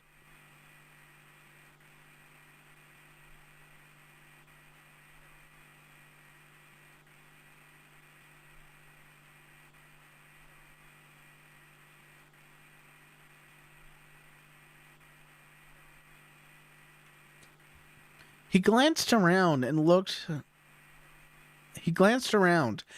like everyone else had come to the same conclusion. The purpose of the game is simple. Leave the ship alive. It is hidden, but an exit can be found. Seek a way out. Seek a door that carries a 9. Junpei had reached the end of the letter. There was a long moment of silence. Then the speaker crackled to life once more. There is one last thing I must tell you. As you have no doubt surmised, this ship has begun to sink. On April 14th, 1912, the famous ocean liner, the Titanic, crashed into an iceberg. After remaining afloat for 2 hours and 40 minutes, it sank beneath the waters of the North Atlantic. I will give you more time. 9 hours. That is the time you'll be given to make your escape. The voice finished, and the speaker went silent. The soft sound of a bell echoed through the hall. It came from the dance hall adjacent to the stairwell. It took those assembled on the staircase mere moments to trace the sound to an antique clock embedded in the wall. 7, 8, 9. The sound of the 9th bell faded away. The 10th never came. That meant it was 9 o'clock. Most likely 9 o'clock at night. When Junpei had peered out the window of his cell, he'd seen nothing but blackness. It had to be nighttime. If that was the case, they would need to escape by 6 a.m. the following day. Now it is time. Let our game begin. I wish you all the best of luck. The speaker went silent and did not speak again.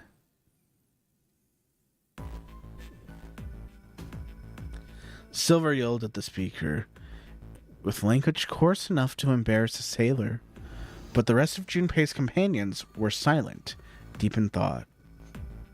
Junpei, too, was consumed by his thoughts. There was a great deal he didn't understand.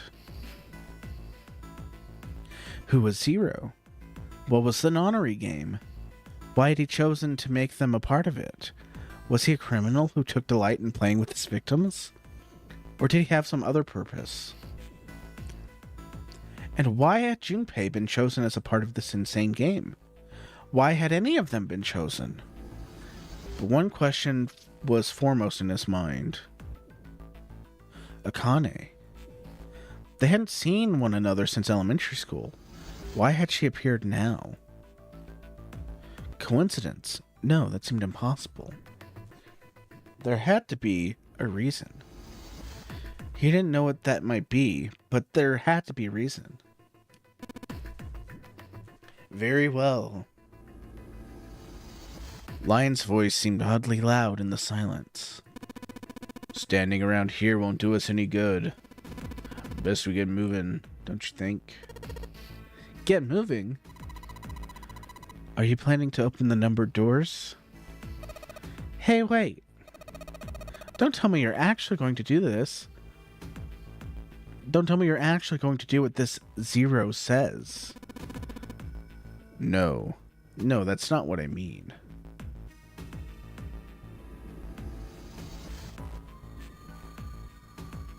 The lion shook his head, mildly annoyed. I'm saying, let's find another way. After all, we haven't really examined this place yet. What?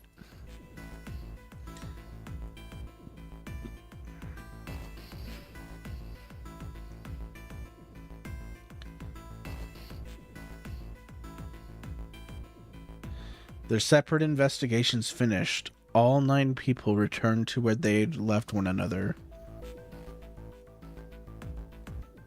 The result of their work was nothing. They were completely sealed in. The hard work had not gone completely to waste, however. They had learned a number of things as they scoured the parts of the ship they could reach. It seemed that they were confined to decks A through C. C deck was as far down as they would be able to go, however. The reason being, D deck was completely submerged. Strangely, however, the water had risen no higher than D deck. The flow seemed to have stopped somehow, as evidenced by the surface of the water on D deck, which was smooth as glass. The prince knelt down gently and drew his hand across it.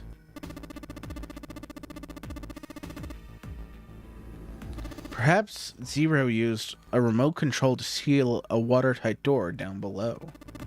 He said our time limit was 9 hours. In other words, this water won't rise for 9 hours. Then you're saying we won't sink till then.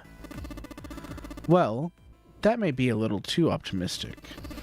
No point to wishful thinking. There were 3 metal doors on C deck. A single door stood off to the side with 2 more on the wall facing something. Oh, we don't have a log. Or do we?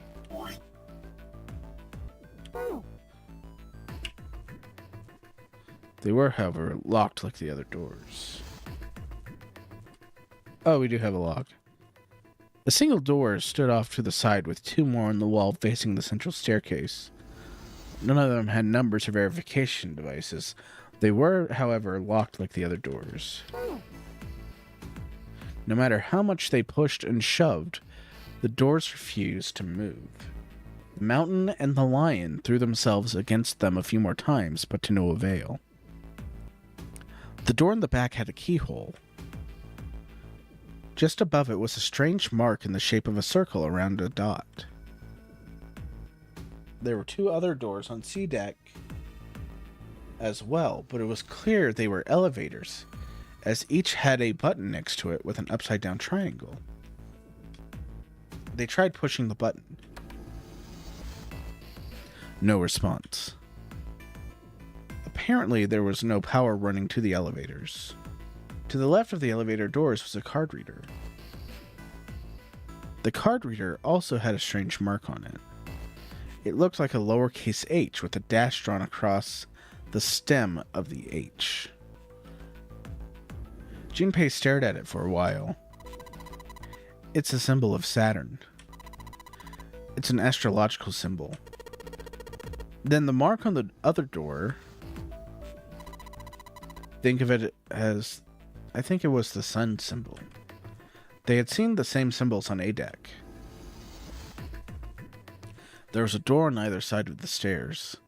One on the left had a keyhole with a similar symbol engraved in it. This one is an Earth symbol. The horizontal line symbolizes the equator, while the vertical one represents the prime meridian. Junpei looked up at the ceiling. There was a great circle cut in it, perhaps for a skylight or a glass dome, but it had been filled with a gargantuan metal plate. The metal looked very solid. Anything short of an explosive charge was unlikely. Excuse me. Anything short of an explosive charge was unlikely to damage it. There were several windows along both sides of the ship, or at least there had been. They too were covered with metal plates. In other words,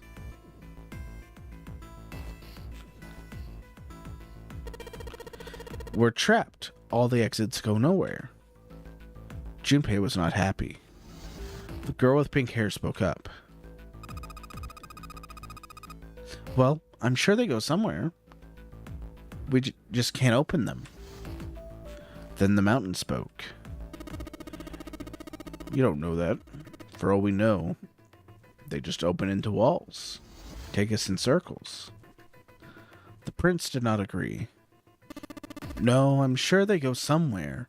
Otherwise, what would the point be? And we can open them. Well, 2 of them at least.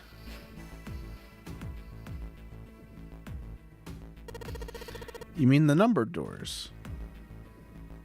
All eyes turned toward the doors with numbers on them. The atmosphere in the room grew tense. Hey, wait a minute. I think I said this earlier, but I don't think we should do that. The dancer moved in front of the doors as if to block them. We'd have to be crazy to open these doors. If we do that, we're doing exactly what Zero wants us to do. Suddenly, everyone began to speak at once. I agree. I don't think that's a terrible idea. We should keep going. We should stay here. We don't have any other way to open any of these doors. We should just wait. Someone's bound to come find us. We don't have time for that. In 8.5 hours, this ship is going to sink. The clamor of voices made it next to impossible to determine who was saying what. Their arguments grew more and more intense until people were shouting and screaming at each other. Junpei had remained silent, but at last, he couldn't take any more. Hey, shut up! They fell silent, and all eyes turned toward Junpei. He felt each stare burning into him, but he refused to flinch. Before we try and decide where we're going, there's something else we gotta do. What's that? We need to exchange information.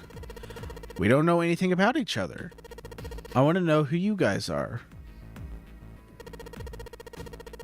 Who you are, where you came from, why you ended up here. Don't tell me you aren't curious too. They were silent. Some of them looked the other way for a bit, or bit their lip, or crossed their arms and stared at the ceiling. One of them spoke up. It was Akane.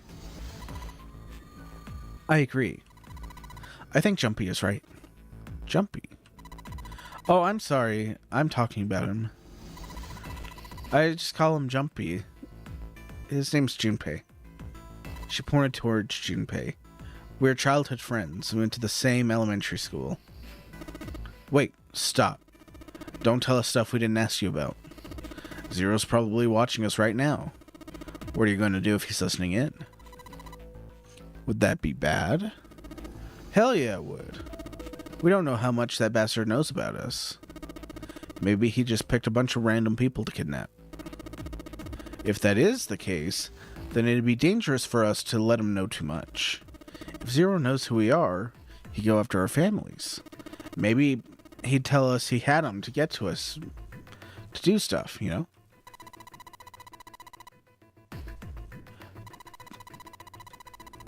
It's gonna be hard if we don't know each other's names. Alright, let's do code names. To him, apparently, it seemed like the obvious solution. Code names. Yeah, we'll each pick something. Like I'll be 7. 7? Why are you 7? Seemed like a fair question. Mountain stuck out his left arm. 'Cause this bracelet says number 7. Oh, I get it. Good idea. He smirked. All right, I'm going to be Santa. Any of you chumps know Japanese? No? Well, san means 3, so I'll be Santa. You? You know, like Santa Claus. Fits, don't you think? Then your bracelet number, it's got a 3 on it. Good job, Grandpa.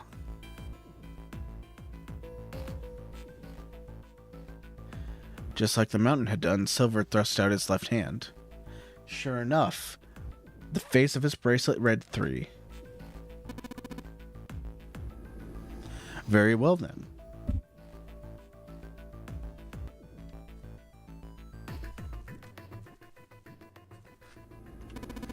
I'll go next, shall I?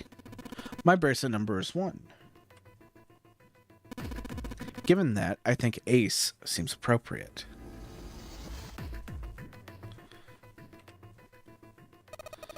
I'll be Lotus then. As I'm sure you're all aware, a lotus has 8 petals. Which means, of course, my bracelet number is 8. I would appreciate it if you call me Snake. My bracelet is the number 2. Since Ace has cards, I think I should choose dice. Snake Eyes, clearly, which is particularly relevant given that I'm blind. Blind, really. Kept his eyes closed during their entire ordeal, which had suggested something strange, but to hear it so casually, it's something of a surprise. Everyone seemed a little nervous at the prince's proclamation, but no one seemed to know how to react to it. There was one person, however, who didn't seem surprised in the least. The girl with pink hair. I want to be Clover. You know, like a 4-leaf clover. Good luck, right? Looking almost bored, she held out her left hand. The face of her bracelet showed the number 4.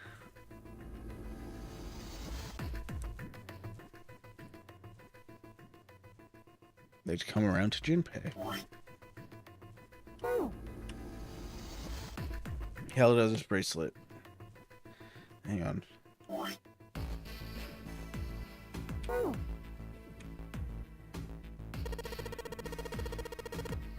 My number's 5, so my code name's gonna be... Why have one? It's not like there's any point to it now. Dancer cut him off mid-sentence. I mean, we all already know your name. You're Junpei. Oh. They nodded. Kane stepped forward nervously. Then you should call me by my name too. Because, I mean, it doesn't seem fair to Jumpy. So you're thinking it's not cool for you to hide your name after you told us his? Kane fidgeted awkwardly. Junpei decided he had to do something. What's your bracelet number? It's 6. She hesitated for a moment and held out her left hand. As she claimed, the bracelet's face showed a 6. Or a 9. Is her bracelet upside down? Who knows?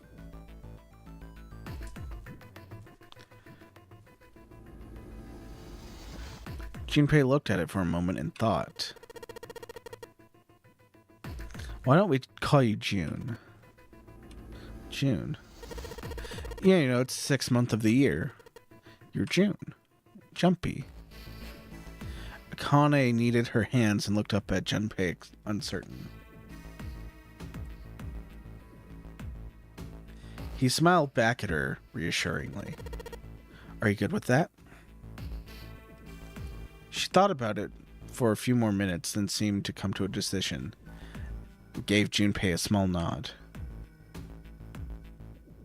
Their names decided, Junpei ran over them quickly in his head.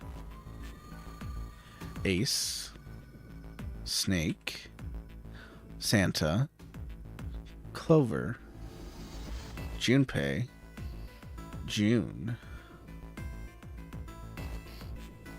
7 Lotus. And that meant 8 of them, including Junpei, had revealed their bracelet numbers.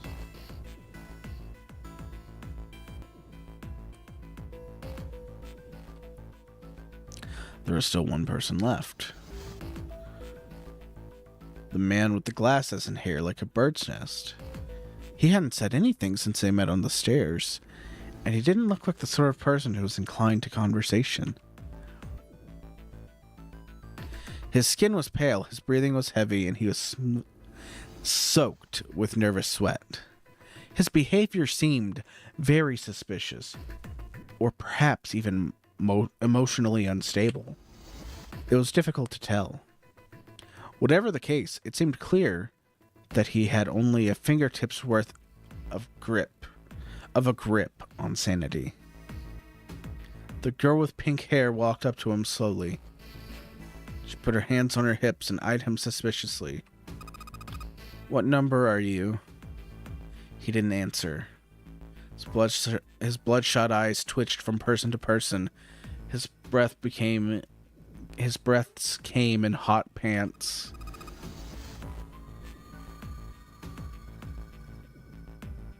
"Hey, I'm talking to you."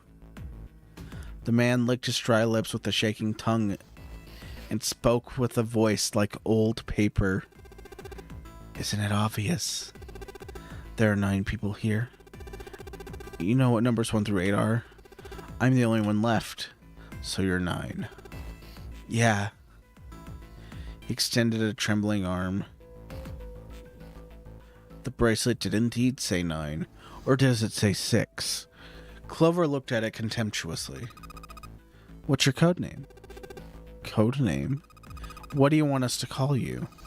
We all made up names. You should too." "I don't need one." "Why not?"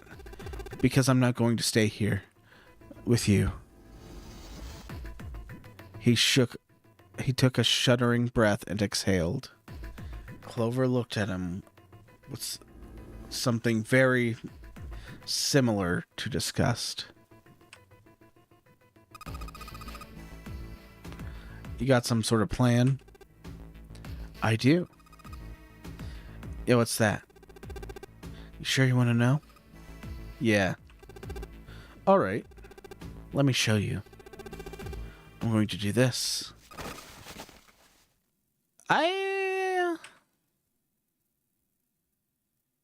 By the time they realized what he was doing, it was too late to stop him. The man's body moved like a snake's. In the blink of an eye, he had slid behind her and wrapped his arm around her waist. "What the hell do you think you're doing?" Santa leapt toward Clover and the 9th man. He was halfway there when... "Stay back!" The man's hand dove into his pocket. Came back out with a knife. A pocket knife. He held it to Clover's pale, quivering neck. "If you get any closer, I'll cut her open." Santa slid to a halt. He snarled at the scrawny man with the knife and gritted his teeth. "Yes, that's right." The man's smile was neither friendly nor reassuring. Sweat poured from his neck, soaking the collar of his shirt. "Clover, are you all right?" Snake's voice sounded oddly concerned.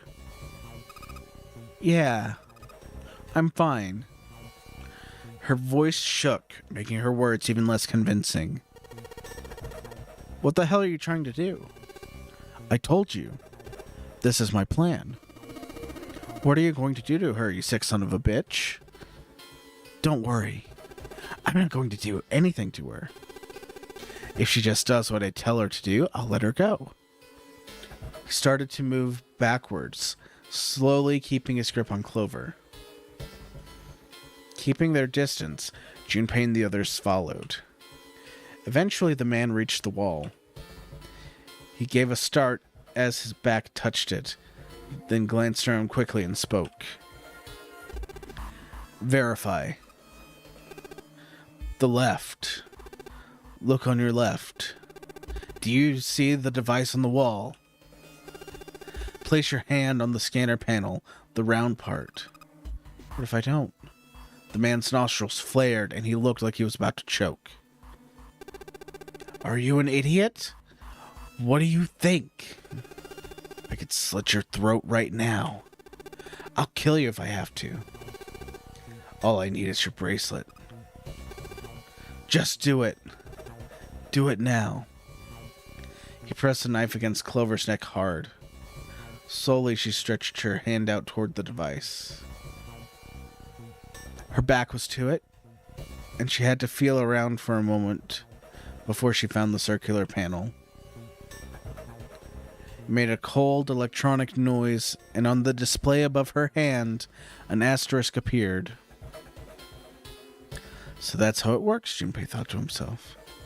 By placing your palm on what the ninth man had called the scanner panel, the user's bracelet number would be entered into the device. Should you total the numbers on your numbered bracelets and find that the digital root of that number is equal to the number of that door, the door will open. Junpei's eyes shifted to the door itself. The number on it was 5. The ninth man seemed to know a little more about the device's operation than he should. How had he known exactly what to do? Good, you're done. Next. His bloodshot eyes crept from person to person until finally they stopped on Ace. You, right? You're the one with the number 1 bracelet, right? Yes, I am, so? You're next. Verify your number like this little brat did. What are you doing? Do it. Don't you care about what happens to her? Okay, just calm down. Ace held up his hands, palms out. The ninth man jerked his chin toward the device. Slowly, cautiously, Ace moved towards the device. After what seemed like an agonizing eternity, he reached it. Now verify. Ace nodded and placed his hand on the scanner panel. The device had beeped again. A second asterisk appeared. Now the device had Ace and Clover's numbers, 4 and 1. It's equal to 5. The same number that was written on the door. Wouldn't open just yet. Only 3 to 5 people can pass through the numbered door. They needed one more person. Who would that be? Get back. His voice shook, but the knife he held to Clover's throat made his words a command. Ace took 2, then 3 steps back. No further. More than that. No! Farther! More than that. Go all the way back. Slowly, Ace did what he was told. The ninth man's lips curled into a cruel, twisted smile. That was when Junpei understood his plan.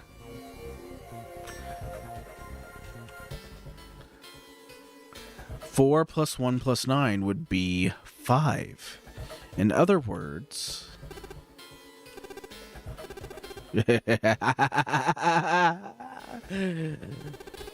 Thank God you were all so cooperative. Now I can get out of this nightmare. He pressed his own hand against the scanner panel. A third asterisk appeared on the screen. He dropped his hand to the lever on the side of the device and pulled.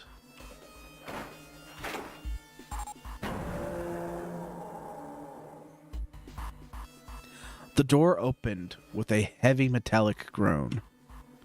He let go of Clover. Wait! Junpei leapt toward the ninth man, but he wasn't fast enough.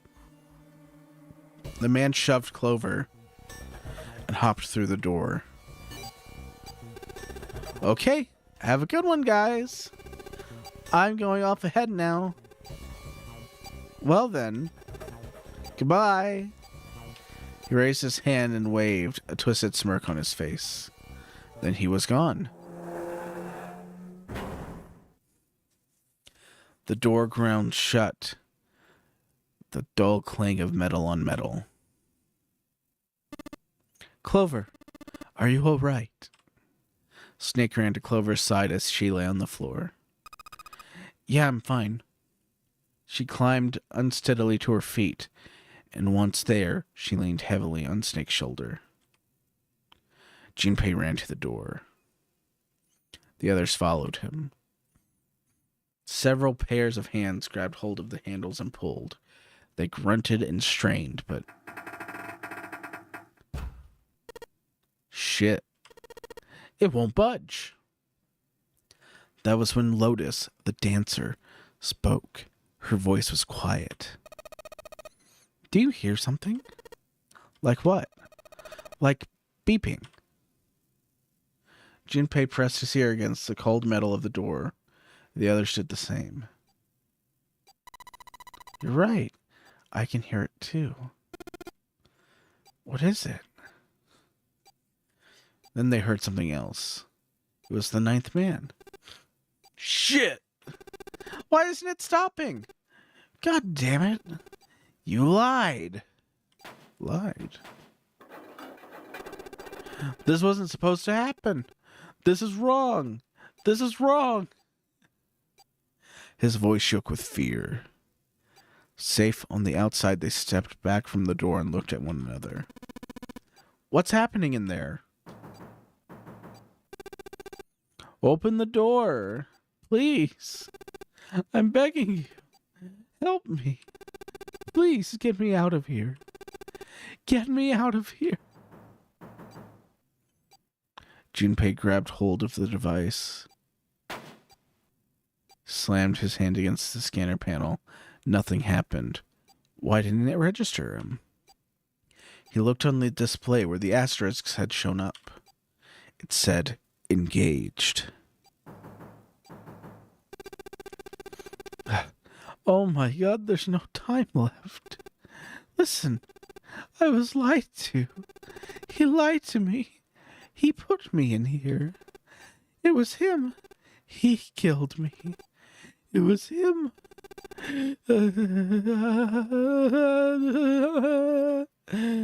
Cat!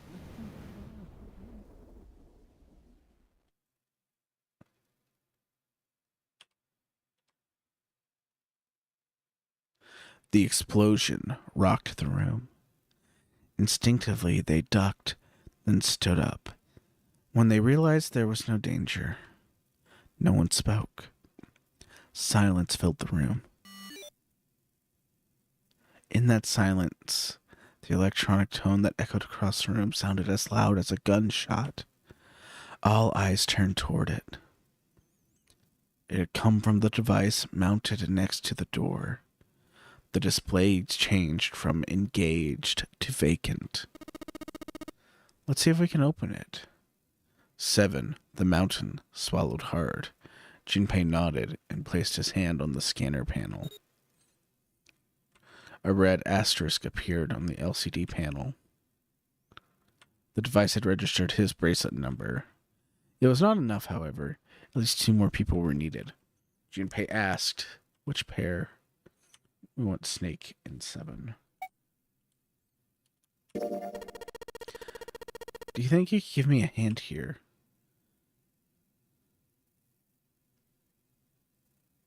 Snake, 7, do you think you could give me a hand here? They both lifted their left hands silently. Slowly, each of them placed their hands on the scanner panel. 5 plus 2 plus 7 is 14. 1 plus 4 is 5. They'd fulfilled the conditions. If they were to pull the lever on the side... Are you guys ready? I'm going to open it. Junpei grabbed the lever and looked back over his shoulder. They stiffened and nodded.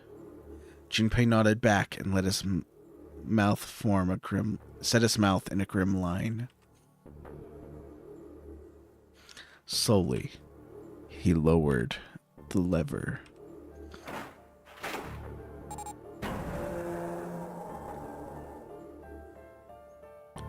There was a metallic groan, and the door slid open.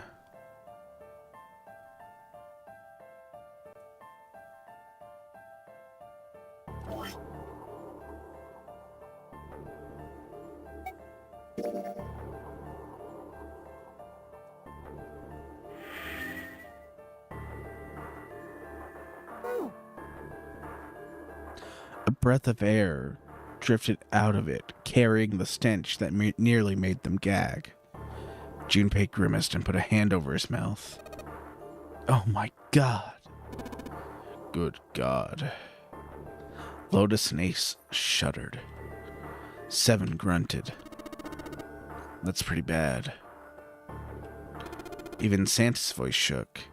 Blew up. It appeared that Santa was right. The hallway on the other side of the door was splattered with chunks of torn flesh and dark red blood. The shriek echoed across the room. It had come from June. Then her strength left her, and she dropped. As Junpei turned to catch her, the door groaned shut.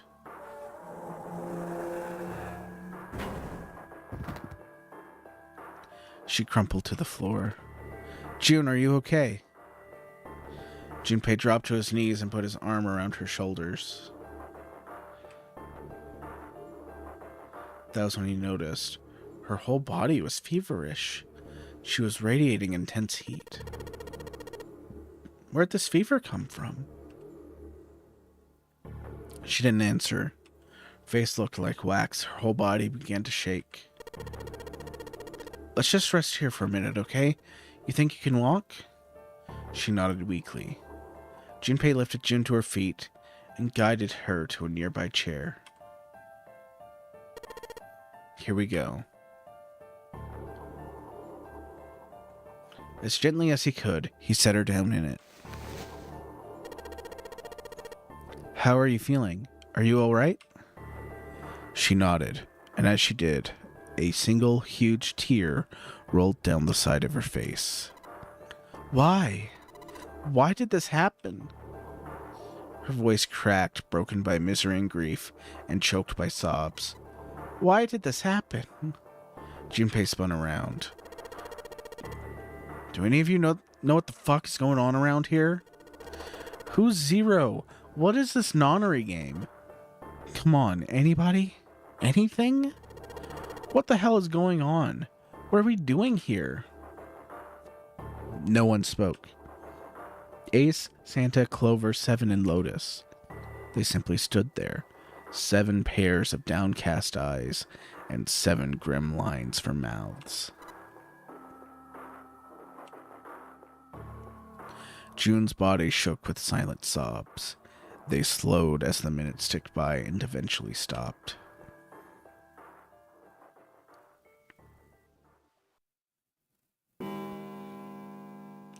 Then, in the cold, heavy silence that had enveloped them like a thick fog, a bell began to ring.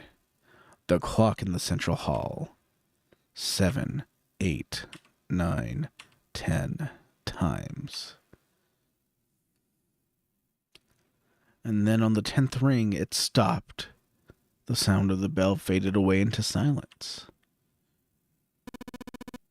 It's 10 o'clock then. Ace said what each of them had been thinking. That means it's been an hour since Zero's little announcement. Seven's deep voice echoed across the room. Fuck! I've had enough of this shit. Santa leapt to his feet, his fists clenched. How long are we gonna pussyfoot around like this? We've only got 8 hours until this time limit Zero was going on about is up. Let's get going already. Go! Go! Santa's outburst fell on deaf ears. No one seemed to agree with him. They stared back at him, their eyes blank and their faces tired. Finally, Lotus spoke. No, I refuse. I'm not going to end up like him. Him? You mean the ninth man? Of course. Who else? In his mind's eye, Junpei saw the corpse again. The dark, reddish-black pool of blood. The scattered pieces of flesh. Organs strewn across the floor like the blossoming of a grotesque flower. The explosion had torn through his body, and it had been powerful. The ninth man's neck had been twisted at an odd angle. Junpei suspected the detonation had thrown him against the wall. Half of his face was crushed, the other half was covered in blood.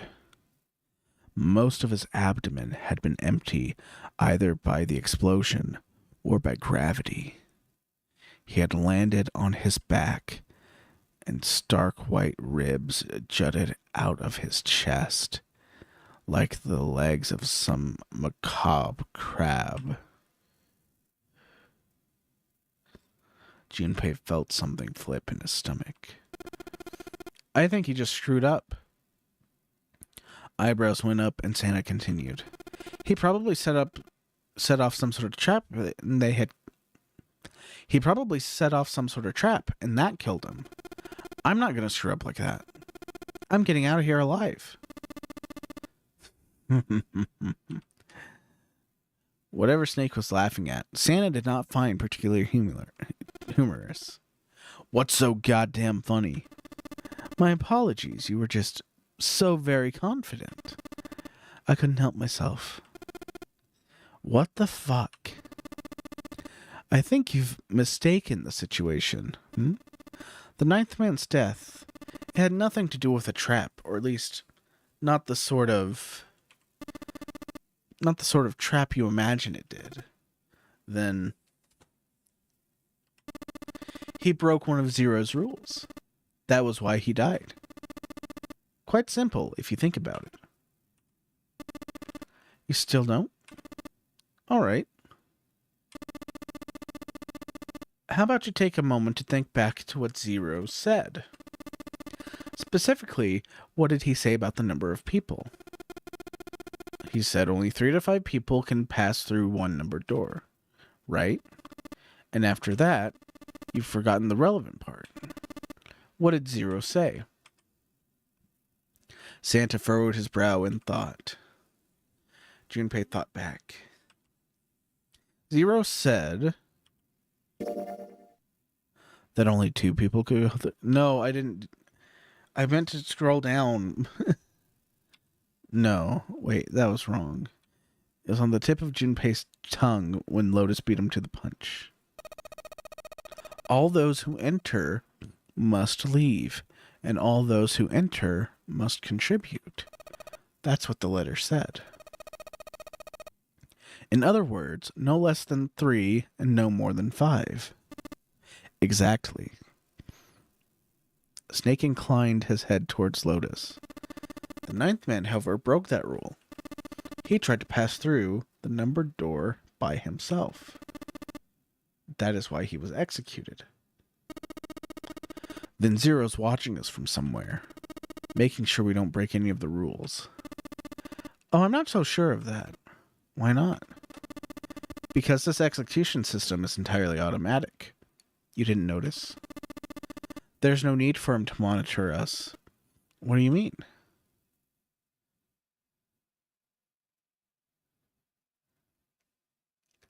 Snake looked at Seven with what could only be described as pity and sighed. Very well. See, it must be me who tells you. Waited long enough, I suppose. I had hoped Zero might spare me the trouble, but it seems increasingly unlikely. Couldn't see them, of course, but perhaps Snake had sensed the confused eyes upon him.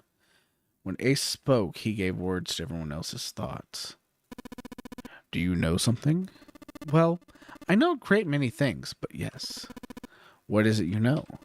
Here. Snake removed a card from the pocket of his jacket. With the flourish, he presented it to Ace, who took a close look at it and spoke. What's the point of giving me this? Give me that.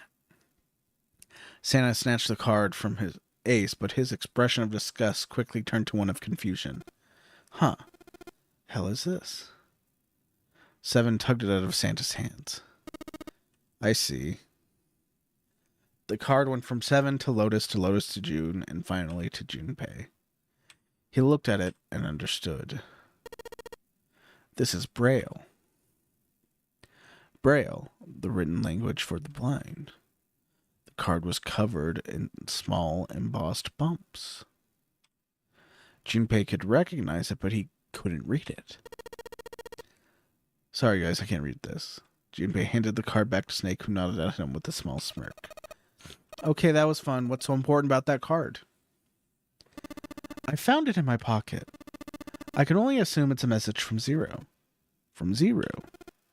A message. What does it say? Suddenly, everyone was crowding around Snake, desperate to hear what the message said. Santa especially looked as if he were about to grab hold of Snake and shake the answers out of him. Snake raised his hand. Calm down now. No need to panic. You don't need to force me, I'll read it. Junpei swallowed hard and waited for him to start. He was not the only one. Presently, Snake began to read, his voice calm. I'm going to use this point to take a break. It's been like an hour and a half since the last break, so I'm going to take a bathroom break, and I'll be right back.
And I'm back.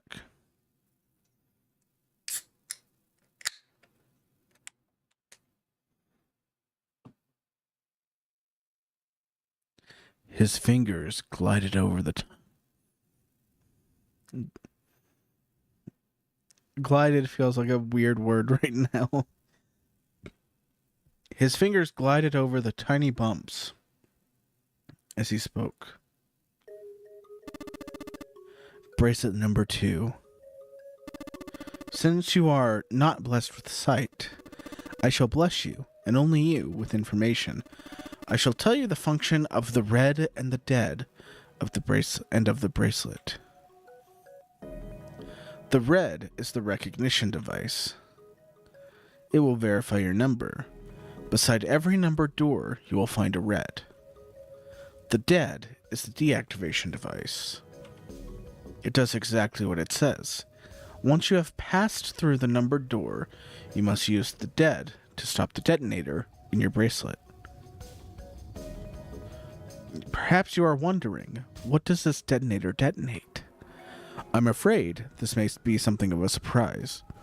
I have placed a small bomb inside of you and the people whom you are about to meet. You swallowed it while you were unconscious. I have no doubt by the time you've read this note, it will have passed your stomach, and found its way into your small intestine. In other words, you'll be unable to regurgitate it. I suggest you do not try. As mentioned before, the bracelet on your left hand contains a detonator.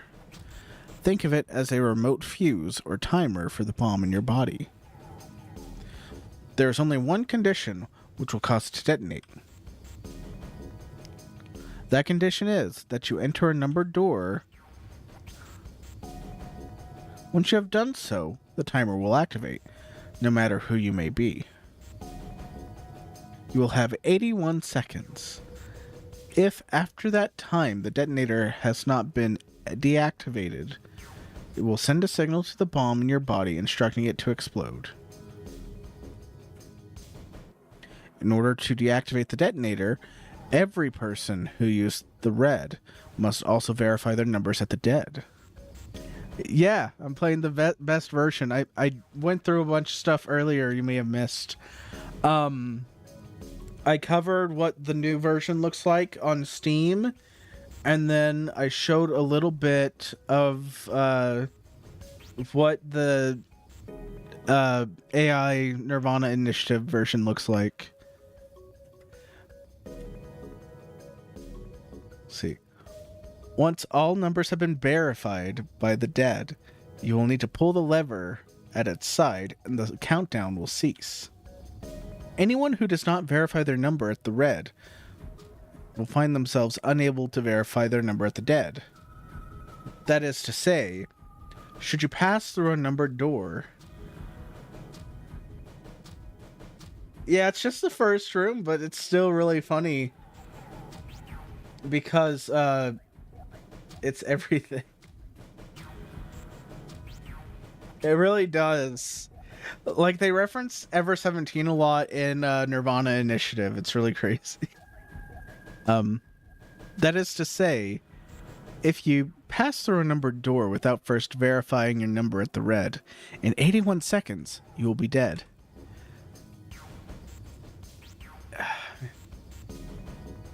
Let me see if I can pull it up real quick.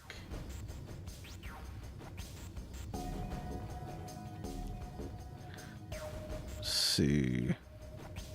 Where did I do the playthrough?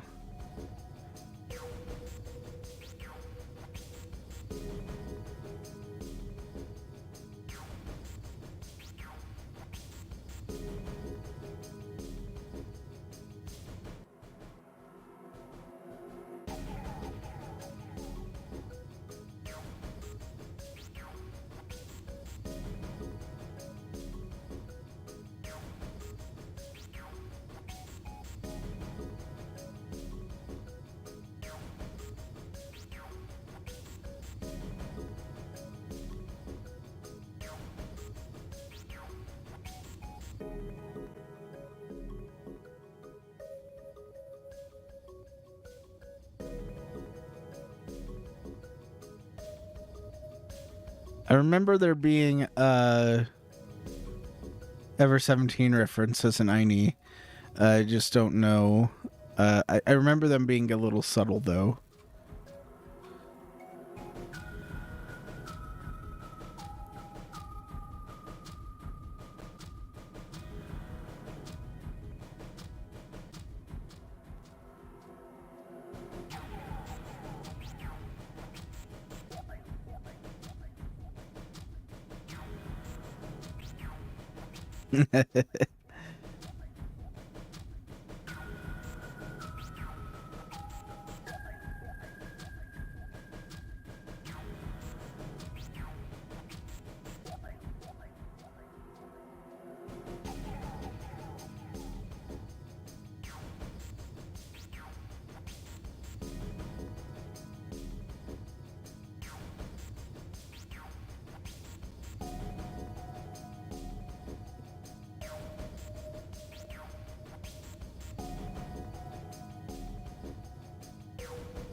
I don't know. I'm trying to remember what the reference was that was like really interesting.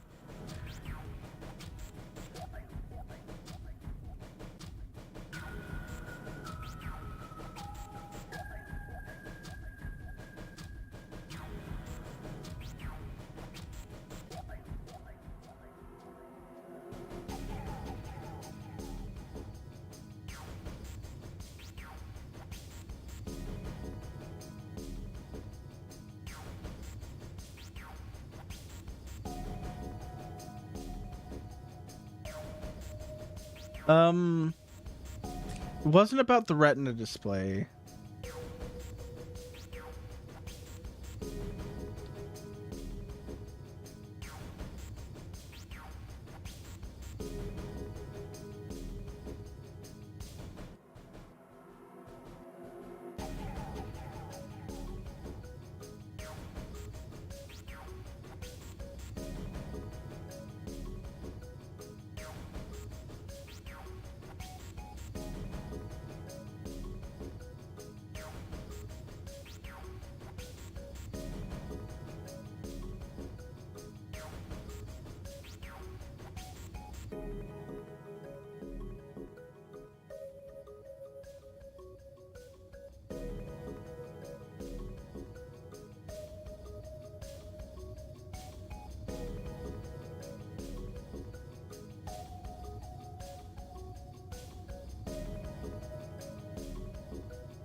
I've been muted this whole time.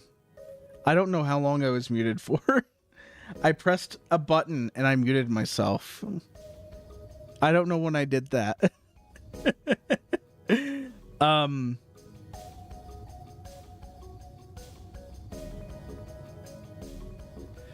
So what was I saying? Yeah, so what you got to do to turn off the bracelet, because this is whatever year this is. I don't remember what year the game takes place in. You just got to get a lot of caffeine in your system and see if anyone has like cocaine or other stimulants on them. You like raise your heart rate so high that it convinces the watch that it's 0. Problem solved. I mean, if you only do it once, it won't kill you. There's no other way to remove the bracelet. If you attempt to force it off or disable the detonator, the bomb within you will immediately explode.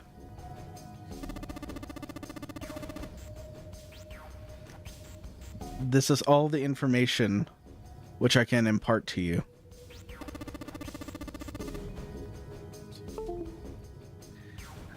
How you choose to use it for you is for you to decide. If used wisely, you can eliminate those who might be a danger to you. For a time, you would be able to control your fate. I wish you the best of luck. The snake finished reading and carefully returned the card to his pocket. The message had been lengthy, but its meaning was clear. Only those who verified their numbers at the red could pass through the numbered doors. Teams cannot increase or decrease their numbers. The reds, the deads, and the bracelets enforced the rules. Judge, jury, executioner.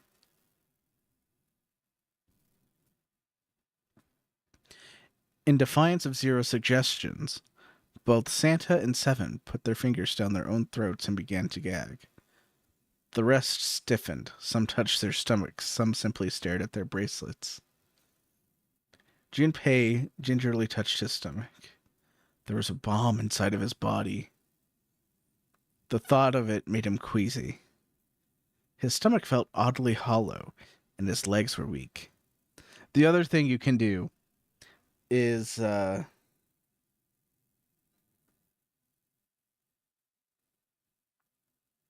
you could shit yourself and the bomb would leave.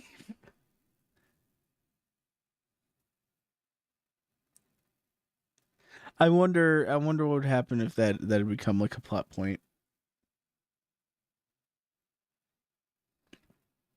This could have been a much different game.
I found it.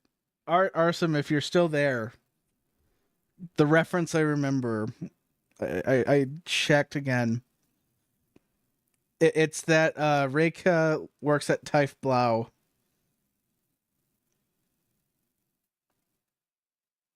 Which is a cabaret club.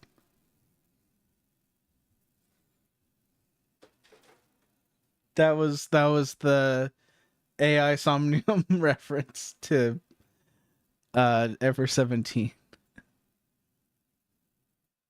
Why does I don't even know if I read that. Okay, I did read that. Why had Yeah, so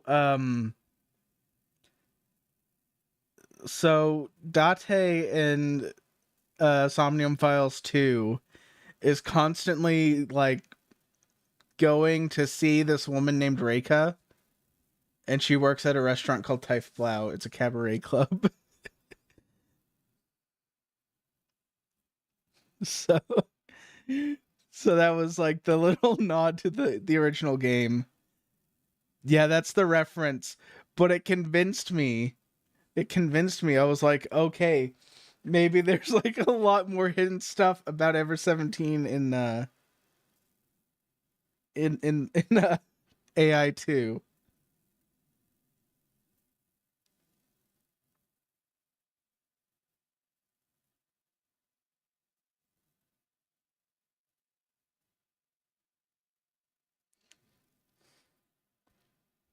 Because like the idea of it being a cabaret club, I was like, oh my gosh, the cabaret club is Taif Blau. And I know what Taif Blau is in Ever 17. I don't want to spoil it because I do have to record I do have to record the Ever 17 stuff. Um so it's really funny because I was like, oh my gosh, it's gonna be it's gonna be a crossover.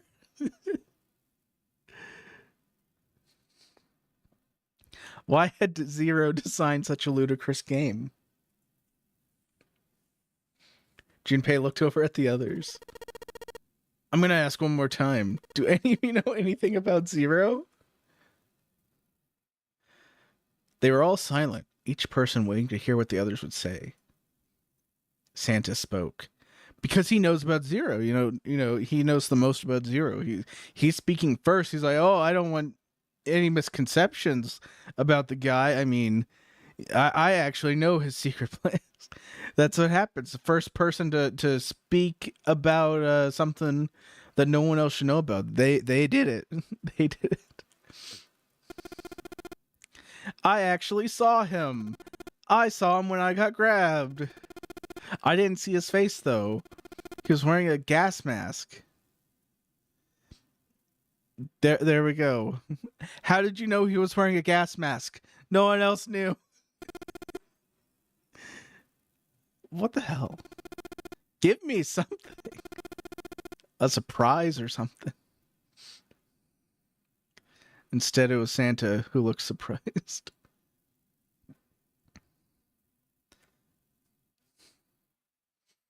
Let me see. What should I say? By the way, Arsem, if you want like a short game that's really good, I have to highly recommend Arctic Eggs. Let me link it. It's actually really good. It took me like less than 3 hours to 100% it, but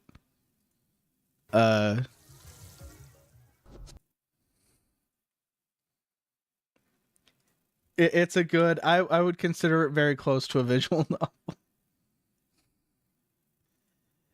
Very very esoteric.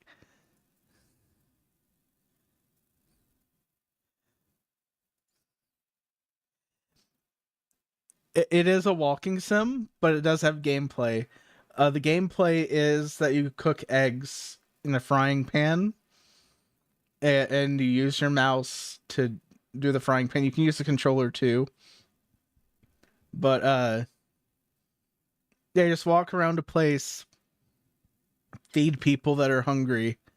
They have you cook eggs. They have you cook eggs in a frying pan with their cigarettes. So like their cigarettes become a timer. You do cure world hunger. It's a game I gotta recommend to Vari because I want to see him play it, honestly. It might break him, if I'm honest. Let me go to my...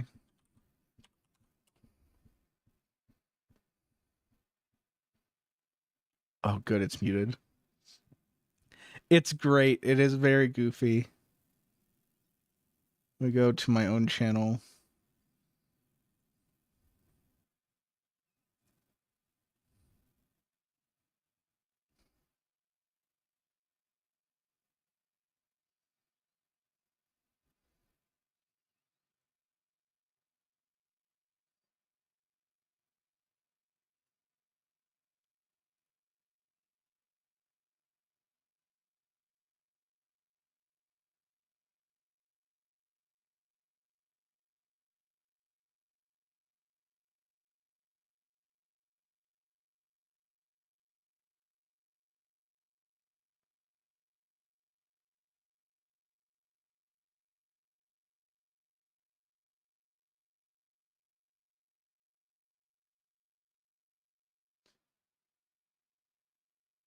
Is that the right one?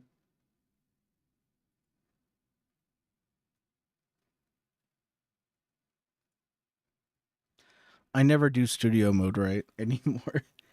Here it is. Hello. I would like to order a cockroach. Hold the roach. I have no clue what this guy is saying. We screwed up his mouth during the orientation procedure. He just orders a frozen pizza.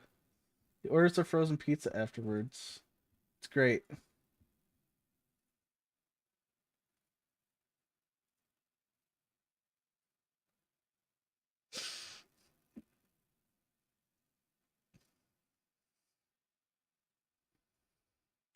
There's a lot of other cursed things. Oh, you cook cockroaches in that area of the game. It's great. There's another great moment that I didn't clip yet. I got to make sure I highlight it and clip it because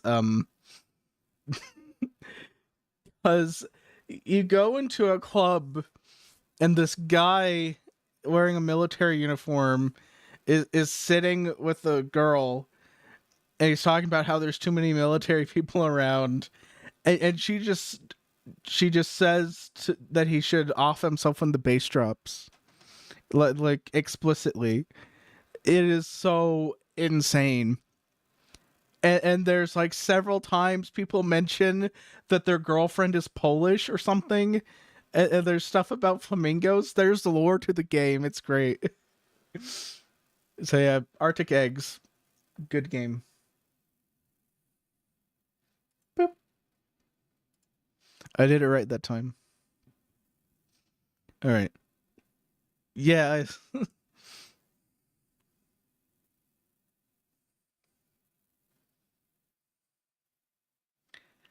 It could be. It could be. But she's like, yeah, when the bass drops, kill yourself. It's like I could just imagine it, just the dubstep right when the bass drops for like half a second. I saw Zero too. Me too. Yep, we all saw him wearing a gas mask and our bodies hit the floor. As the stories were sorted out, the truth became clear. Everyone has the same story. Abducted at home at midnight. Zero had worn a mask. White smoke. Passed out. You know, it's all the same. Everyone was on D deck in a 3-level bunk. 7 stories seem to lack the detail of the others. Oh, me? Well, mine was just like the rest of yours. That's all he said. It sounded somewhat strange, but Junpei didn't press the issue. He hadn't done so because there was something that struck him as even stranger. The relationship between Snake and Clover. They'd been abducted from the same room, woken up in the same room. Junpei looked at them thoughtfully. So what's the deal with the two of you anyways? Clover answered. Clearly, she felt she had nothing to hide. We're siblings. Oh my gosh. Arson, I gotta warn you. I've decided that at some point in the near future, I'm gonna be streaming Goodbye Volcano High, which will be a very interesting stream. Siblings. The only thing I know about Goodbye Volcano High at this point that has really been spoiled for me. Kusoge? I don't know what Kusoge is right now.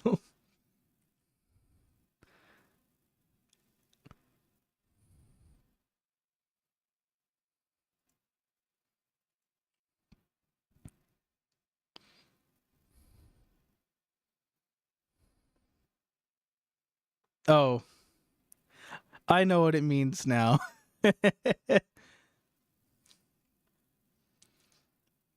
I don't know if I have a benchmark for it anymore.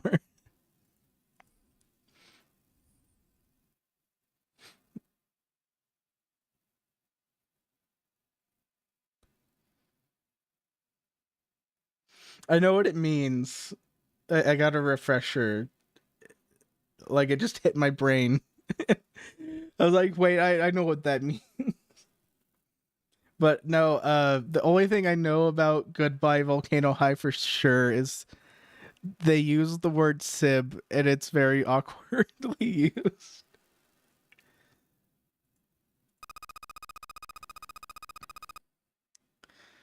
Snake's her older brother, and that makes her his little sister.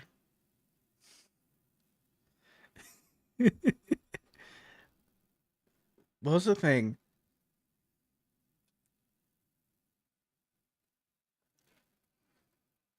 I actually have a song written. I have lyrics for a song written. I just haven't figured out what style it needs to be in. But the song is about Oni-chan.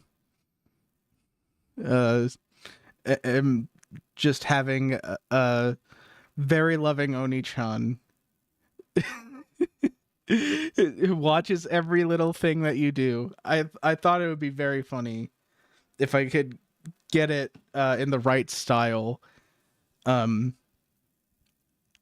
of me thinks that it would be the funniest if I did it in the style of like a negative XP song.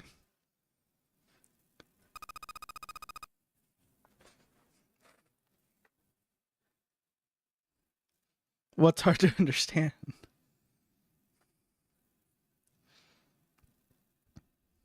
Junpei was taken aback. The others seemed just as surprised.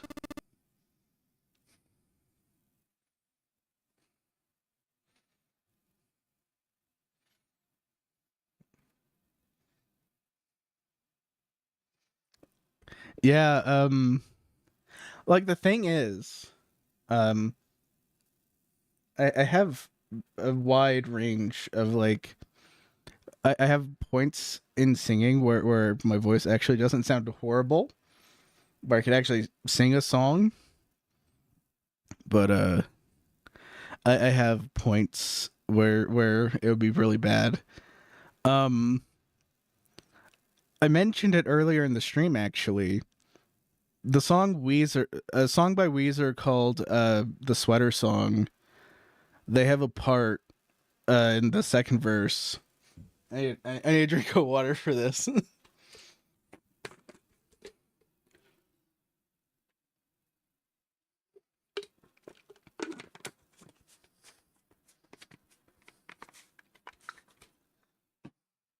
But the second verse is, oh no, it gone, bye bye bye. So I can hit that high note every time I try it because I've practiced it so much. Like it's on purpose.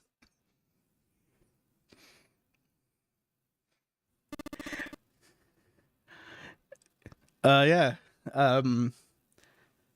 It just depends. I had another one. Another one I recorded. It was really bad.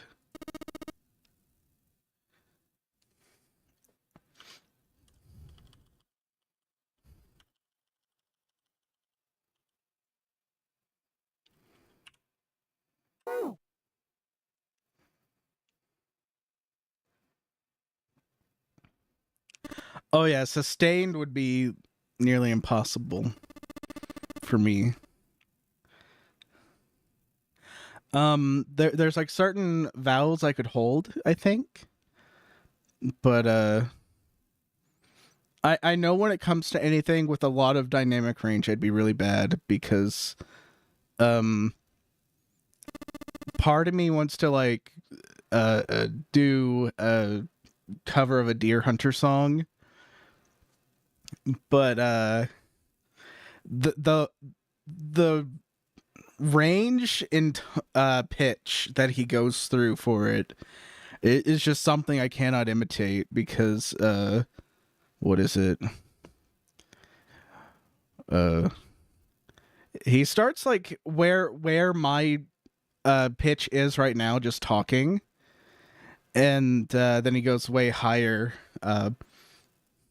Not quite to where the Weezer song goes, but it's still accurately hitting that note is hard for me. And then after hitting that, you go back down for the part of it that I like singing in the car. Because when I'm alone in my car, I'm very loud. Louder than anyone would know. And you could just hear me just screaming. Those two, for instance. Pointed at Junpei and June. Forget the words to the songs that we've heard. Oh, you mean Jumpy and me? Snake. Ah, yes. You did say you were childhood friends, didn't you? You went to school together. Yeah. You know what? I don't think I mentioned it on stream, but this is like still a new PC to me. I built it less than a month ago, I want to say. And I still haven't fully set up OBS the way it used to be. There's something I need to do. It did it automatically. Yes. Now I can mute desktop audio. Oh wait, I forgot. I have to do the side chaining later. Oh well. Junpei felt somewhat nervous and tried to scratch his head as casually as possible. How do you scratch your head casually? Hey, do you think maybe we could figure out who this Zero is? You're right. You connect the dots between the victims, and that leads you to the perp. Oh, it's late over here, too. I understand. Have fun. And, don't do anything too crazy. I don't know how much longer I'm going to be, but, I'm debating on what path I go down first. Good night.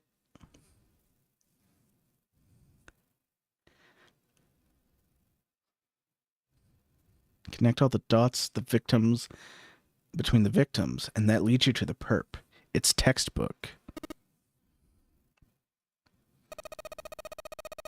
Junpei, June, does any of this ring a bell? Ring a bell. Ring a bell. Oh my gosh, it's a Never 7 reference. It was here the whole time.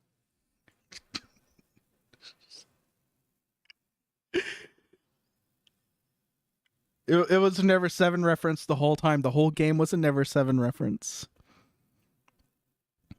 God damn it. I can't unsee it. I'm haunted. I'm cursed.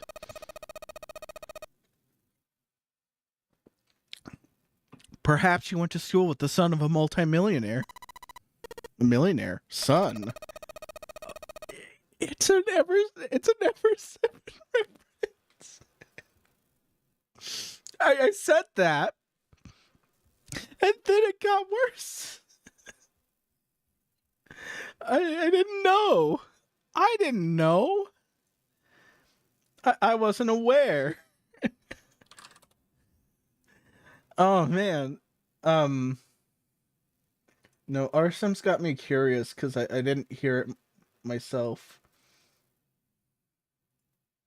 Now I want to know if I gotta hear myself sing.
Oh, it was bad. It was really bad.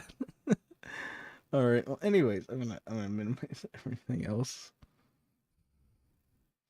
Someone bought this boat and set up all of this. Okuhiko. Okay, the Never Seven video. I'm working on it this weekend. I'm working on it tomorrow.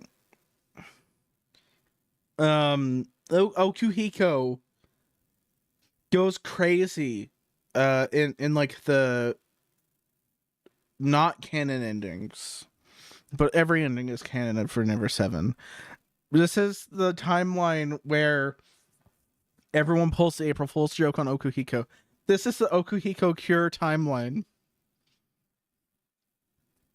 And no one's going to understand what that means. No one's going to understand what that means unless they have the same brain rot as me. Oh.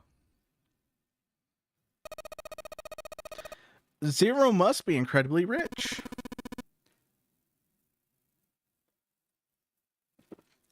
Well, we can't be entirely sure of that. What if it was like an organization instead of an individual? You know, the representative of a larger group is what Zero is. What sort of organization? Number of things, an army or a research group.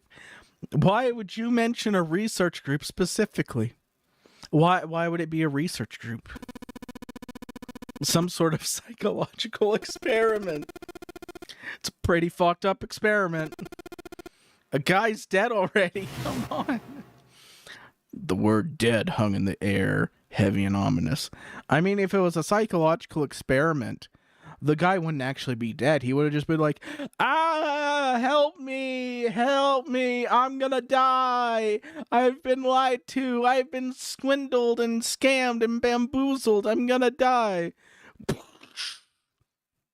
And he's actually alive. He's actually alive. He's actually fine. He's gonna show up again.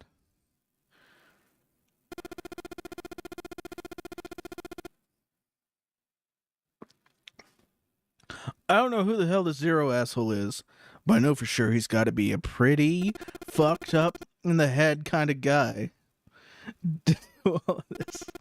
I'm butchering the lines. If all this was one guy, then he's got some serious issues. Even with the specter of death hanging over them, their discussions continued for some time.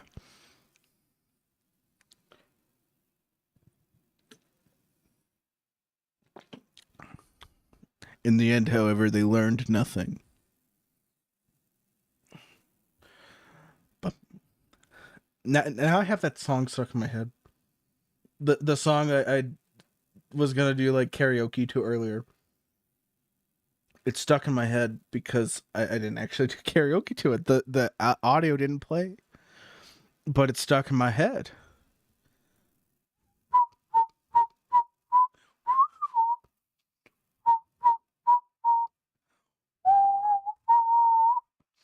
I like songs about drifters, books about the same. It all helps me feel a little less insane. Listen, we've wasted another half hour here. I mean, what are we gonna do?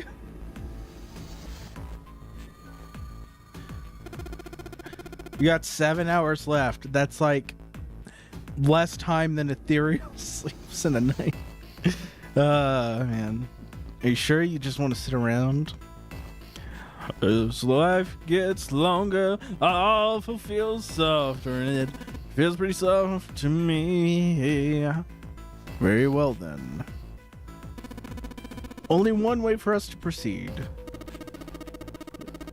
Sure not gonna be fun running around knowing we gotta jump when Zero says. Well, it's stupid to just sit around here and do nothing. Thanks to Snake's card, we at least have some idea of how this all works. Correct. Also, as long as we follow the rules, we should most likely be alright. Who's going to go into which door?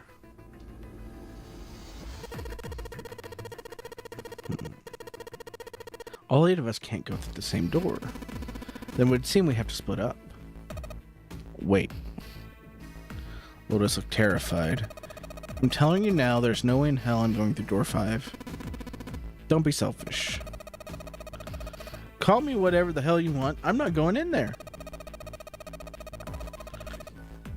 If I'm going, I have to walk through all that blood. I'd rather stay here. And we're doing so well. Sorry, but I ain't going in there either. Someone else can go through door 5. Oh, Santa, not you two. Hey, man, I just bought these shoes. Good thing I'm getting some creepy dude's blood all over them. Got another think. Got another think coming. I see exactly how that happened. Whoops, typo. As life gets longer, all feels softer, and it feels pretty soft to me. And if life's not beautiful without the pain, well, I'd just rather never see beauty again. See, that was the last straw. What the hell, man? You weren't the only one who kept saying we should get going. Yeah? So? Doesn't mean I wanted to go through door 5. Oh, God. There's an awkward silence, and finally 7 spoke. Fine. I'll go through door 5. I can't go in there alone, though.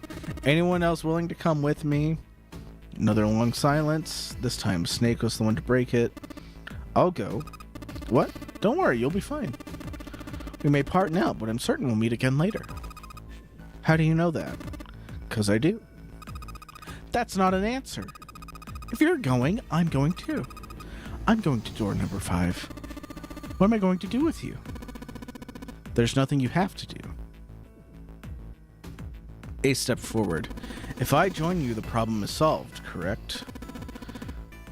7 is 7, Snake is 2, and if you had Clover, It's 4, and my 1, the digital ruby, will be 5. Works perfectly. 4 of us can go through door 5. Wait, what about the other 4? What's their digital route gonna be? Junpei did a quick mental calculation.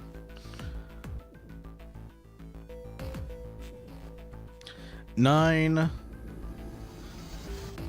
plus 5 would be 14, so it would be 5 plus 8, which would be 13, which would be 4.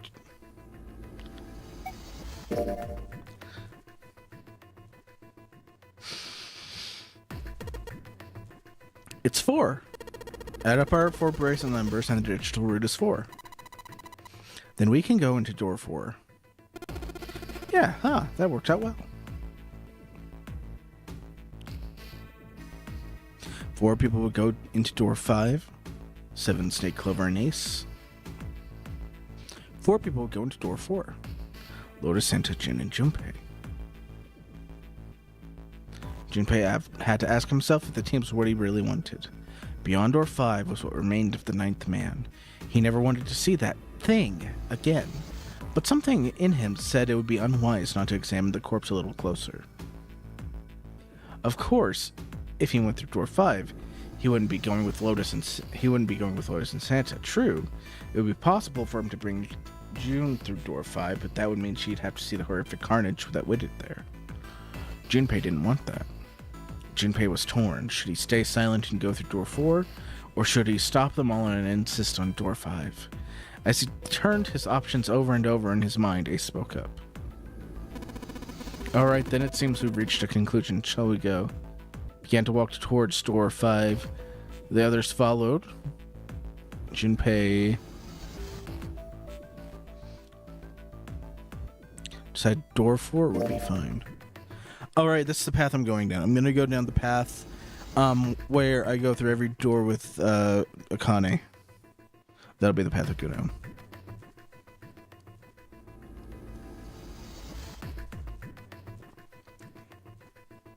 I'm thinking I'm going to keep going for like another hour and a half. Or I'll go like another 2 hours. I'm not sure yet. It'll either be a 5-hour stream or a 6-hour stream, I'm not sure. Why Junpei even consider doing otherwise? He would have been there for June. He would be there for June. That seemed good. Felt like the right choice to make.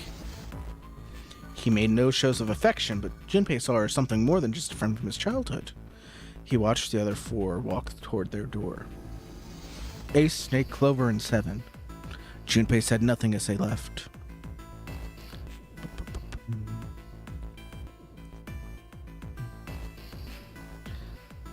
They talked to one another for a few seconds, saying things Junpei couldn't hear, and then they laid their hands one by one on the scanner panel of the red.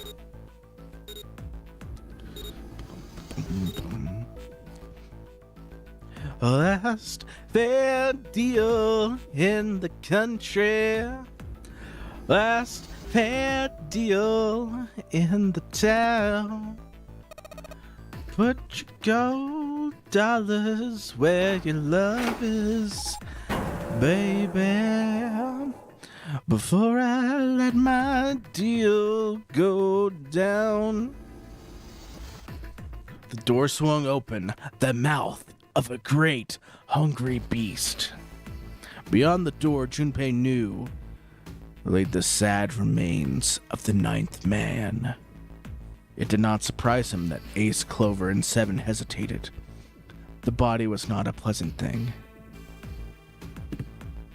Snake had no such problems as his blindness had made him immune to the horror.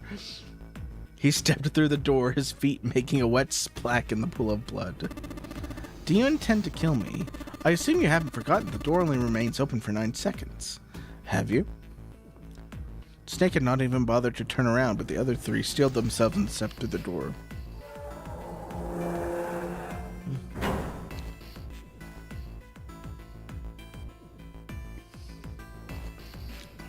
It swung shut, closing with the heavy finality of metal upon metal.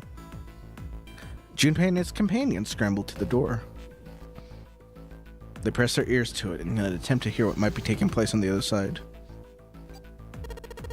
The beeping. Just like before. The sound of the detonator on the bracelet. Are they okay? June's face showed her concern more plainly than her words ever could. Almost as though in response to her question, a voice rang from the other side of the door. It was Seven. Hey, there it is. That's gotta be the dead thing, right? Come on, get over here. We gotta authenticate.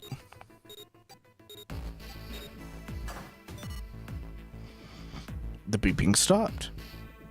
Sighs of relief were audible even through the heavy door. Looks like it stopped. Junpei and his companions leaned away from the door and breathed a collective sigh of relief of their own. Hey guys, are you doing all right over there? They'd heard Seven's voice, but it wouldn't hurt to be sure. Yeah, we're fine. Clover's voice was bubbly as ever. Let me tell you about this whole dead thing, okay? It's just like the red, color's different. Red is red, dead is blue. Other than that, it's just like the red. Authenticating's the same too. That helps a lot. Should probably move on now. Careful out there. Roger. Roger, Roger.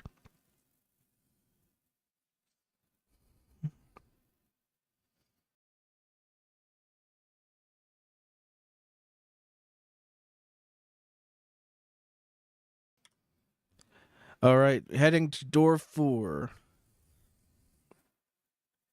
Now this is the thing. This game is really well paced.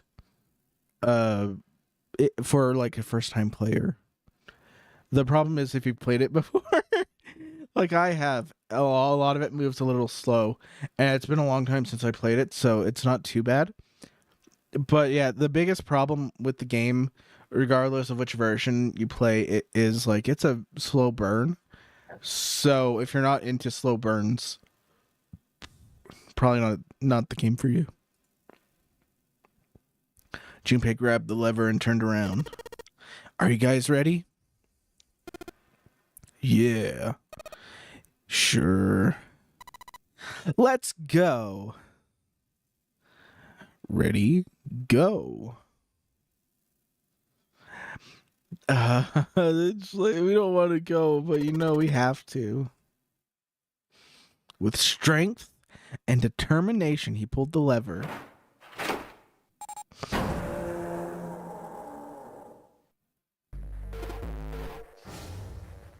Run.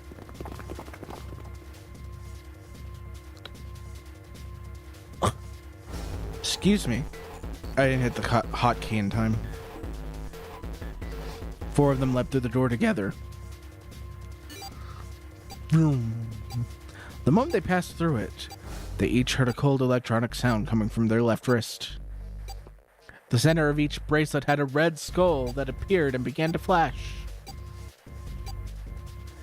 The detonator's countdown had begun. The long moment that each of them had spent staring at their wrists.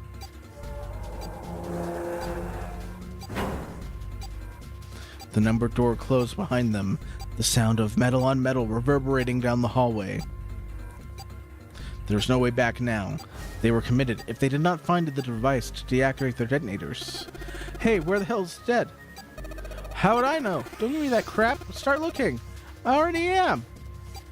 Their eyes began frantically looking for the device that was the key to their salvation. The hallway they found themselves was nearly 300 feet in length. On the right side stood a series of wooden doors, all nearly identical. If they had taken the time to think, they would have discerned that the doors led to cabins. Don't tell me that Dead is in one of those rooms. Oh no, how many rooms do you think there are? Junpei was too frightened to count. There were 7 or 8. Fuck! There isn't time to count, then be sure. Junpei ran to the nearest door. Grabbed the knob and shook it hard. It wouldn't open. It didn't feel locked, more like someone had hammered an iron plate over the other side of the door. Junpei turned around to find another door and saw his companions already run to doors of their own. They did not seem to be having any more success than he had. Their own words confirmed their fears. Shit! God damn it. It's not moving! June was the last one to speak up. As Junpei looked in her direction, his eye caught something they hadn't noticed before. A small red light. It flashed at him dimly from the end of the hallway. This is it, over here. Even as he yelled, he ran. He grabbed Santa, Lotus, and Jin and pulled them toward the light. Santa called out to them as he ran. Hey, how many more seconds do we have? How would I know? Our time limit is 81 seconds. I know the containment. I'm asking you how many seconds we have left. In all likelihood, nearly a minute had passed since the door closed on them. That was true. Urgency foremost in all of their minds, they arrived at the end of the hallway. The dead sat on the left wall, blinking most hauntingly at them. Hurry! Junpei grabbed hold of the machine, his hands slick with sweat and shaking. The other three quickly followed suit. The grunt Santa yanked the lever downward. Alright, just in time.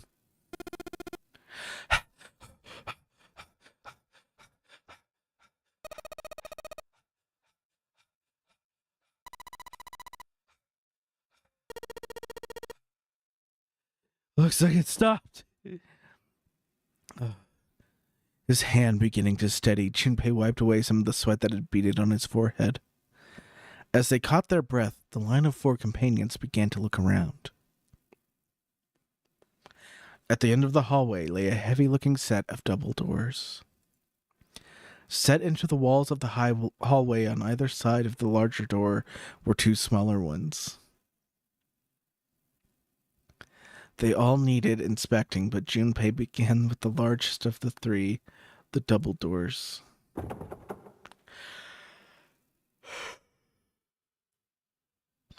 How many times had he come across similar doors with similar results, he wondered.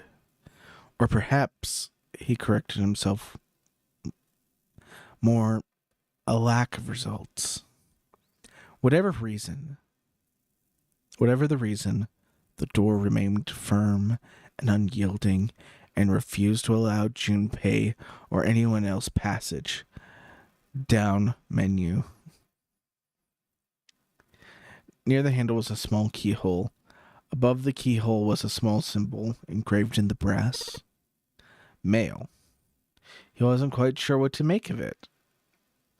He stared at it for a moment in confusion. It was June that corrected him. No, that's not the symbol for mail. That's probably the symbol of Mars. Technically, they're the same symbol. But a number of similar symbols were near the stairway, the symbols of the solar system. The Sun, Saturn, the Earth. At least, that's what I'm assuming.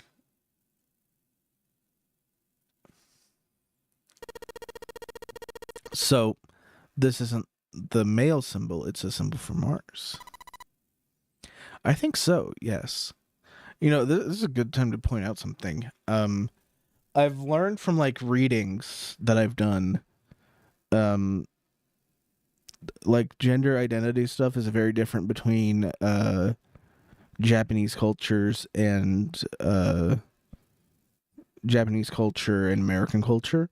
So, it might be a language thing, where the languages you speak impact the way you think. The languages you know impact how your brain works. So, with English, there's a lot of stuff that eventually comes back around to the individual. With Japanese, there's a lot of collective ideals and all these other cultural things that as someone in the US, I wouldn't have like a grasping of, but to just get around all of the long-winded talk I'm thinking of. In Japan, the idea of gender and sex is one and the same. However, truly in English speaking culture, so like British people that speak English, our true concept that we've evolved into, gender and sex, is separate. And that's created a very interesting divide, because you slowly will notice that I don't know.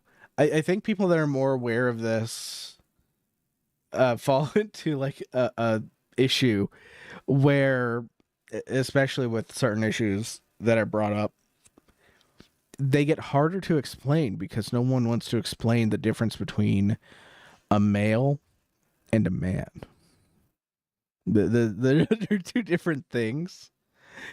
And I feel like man, this is a complicated one because you got to word it properly. So when you have people that are non-binary, let's say, you refer to them androgynously. You use they them pronouns. Okay, but then when you have people that present or attempt to present more masculine or more feminine, use pronouns based on appearance. And the big thing I think that I've noticed everywhere that I see it is despite the fact that technically our concepts of sex and gender when you speak English are separate, culturally people feel they are one and the same, and that seems to be typical. And this is something that my brain has issues with, just because it's, I don't know, it's something my brain has trouble processing, because I feel like, I don't know, what's the best example? I think sports is the best example. There are sports that someone who is male is going to be better at than someone who is female, and vice versa. So if you have someone with my physiology attempting men's, or correctly termed male, gymnastics, I will be more able to participate in that than I would be to participate in female athletics, gymnastics specifically. And that's just because they're two completely different sports at that point. And I've seen videos where they go over like men's versus women's gymnastics. But then you get into sports like weightlifting, like swimming, like running, and you have people who are male that compete in the women's league, and they win more often than not. And it's like a very rare occurrence, but when it happens, it hits headlines, because a lot of these, women, they feel upset by this. And it's all down to like this weird, I don't know, this weird thing where we just don't use the words that are available to us. And I guess even me saying this is like an example of that. It's like very hard to explain this when you're aware of it. I guess what I'm trying to say is I'm actually very woke. I'm actually very, very woke. And I can tell you, being woke is hard. And what woke means is you're aware of how things work. So, to give you an example, don't talk to the police because the police are just trying to find a way to arrest you for a crime, even if you didn't commit it. We saw recently with the guy that was basically gaslit into confessing that he had murdered his own father. Meanwhile, his father was alive and well. He had just taken a vacation. The guy didn't know. But the police said, hey, man, you like murdered your dad. Okay, say goodbye to Fido. I mean, you're going away. We're going to put Fido down. Got to put Fido down. Fido knows what you did. A horrible thing happened to this guy. Okay, don't talk to the police because this is the shit they do. That's really where it's at.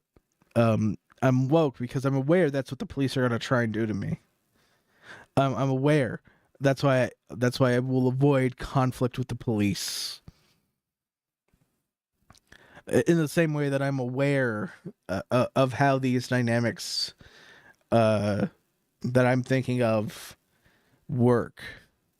But it's all a roundabout way of me saying that it's very fascinating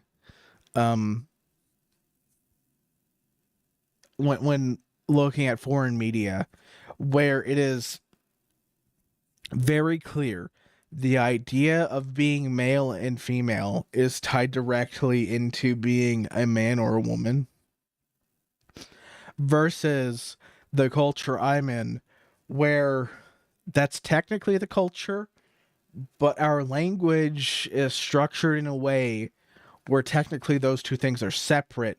We just never acknowledge it. I don't have a good way of explaining it because it's one of those topics that's really hard to get into without inadvertently offending someone, because I don't have the right opinion on it one way or another. Because all that stuff I said, like, I know that someone's going to be like, what do you mean? What do you mean? What do you mean gender and sex are separate? I mean, like I just know I'm woke. I'm woke in the head. Anyways, back to the game. Junpei and Jun talked. Santa had disappeared. They turned to find him some distance down the hallway. He was checking the other doors, reached the last of them, and jogged back. He caught his breath again really quickly. Alright, here's the deal. None of the other doors open. Must mean we only have 2 more doors. Each has a metal plate on it.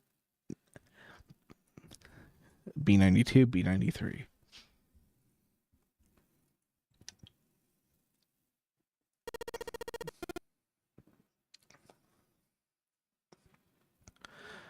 '92. They made it through the numbered doors alive. Nothing to be afraid of. They looked at each other and nodded. 1, 2, 3.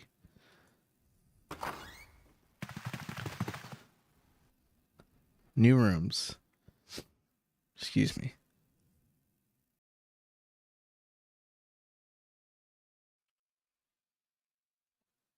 Jun followed Junpei as he threw open his door. They turned around as they saw that the door on the other side was open as well. Through the door was another person, his mouth agape. Santa. It opened. They looked at each other. They had not expected the doors to yield so easily. Maybe this is all part of Zero's plan. I can't say I enjoy being treated like someone's puppet. She had it for 93. Lotus continued. Well, now we have these 2 rooms. I'm sure there's something in here that will help us get out of here. Let's find it. Santa and I will search this room. Junpei and Jun will search the other one. Alright. Okay.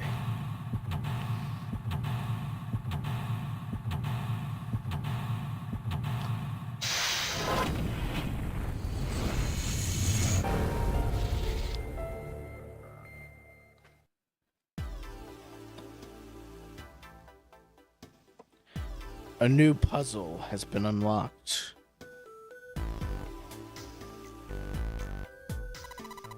Where are you going? Oh, I was thinking of going to Lotus's room. I think maybe you could look around here a little more before you go. There's a lot for me to do here all by myself. That vase looks expensive. I wonder how much we could get for it. You gonna steal it?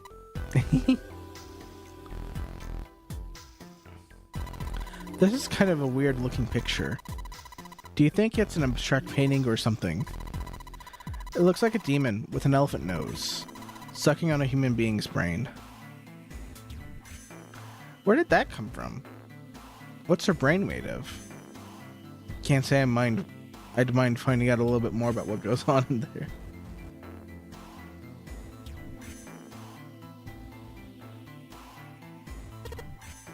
Ah.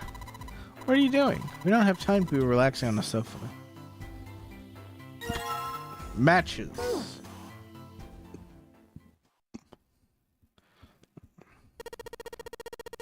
Oh yeah, how's your fever? Are you feeling better now? Yes, I'm feeling fine. She looked fine. Junpei held his hand on her forehead for a few seconds. Her fever was gone. Are you worried about me? Yeah, I guess I am. She blushed and giggled. By the way, Jumpy, how did you end up here? What do you mean? I told you earlier, didn't I? There was a man with a gas mask. You inhaled some white smoke, passed out, woke up on D-deck. Yep, that's it. But is that really the truth? What? Jumpy, are you hiding something from me? No. Why would I? Well, if you think about it, this is awfully suspicious. Why would two childhood friends bump into each other like this? I could ask the same thing. Are you hiding something? What would I hide? I don't know. I mean, you're hiding it. How would I know? Like the number of men I've dated? Junpei's heart stumbled over itself. Do you want to know?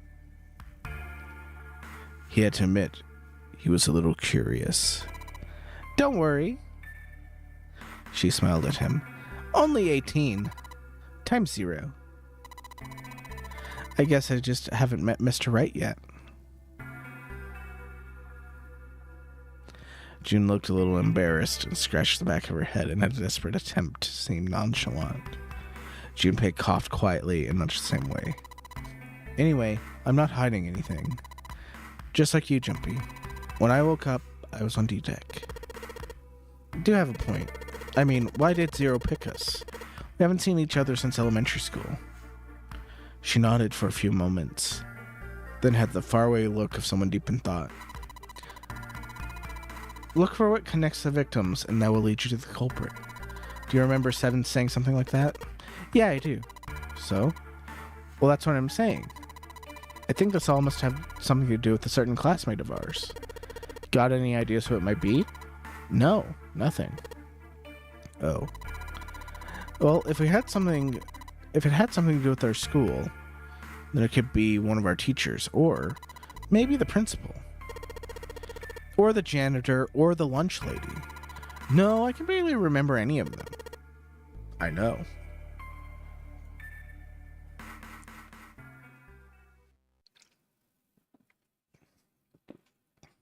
Junpei went back to searching, feeling unpleasant and confused. Elementary school. Was there anything strange that happened in elementary school? Continued to rack his brain.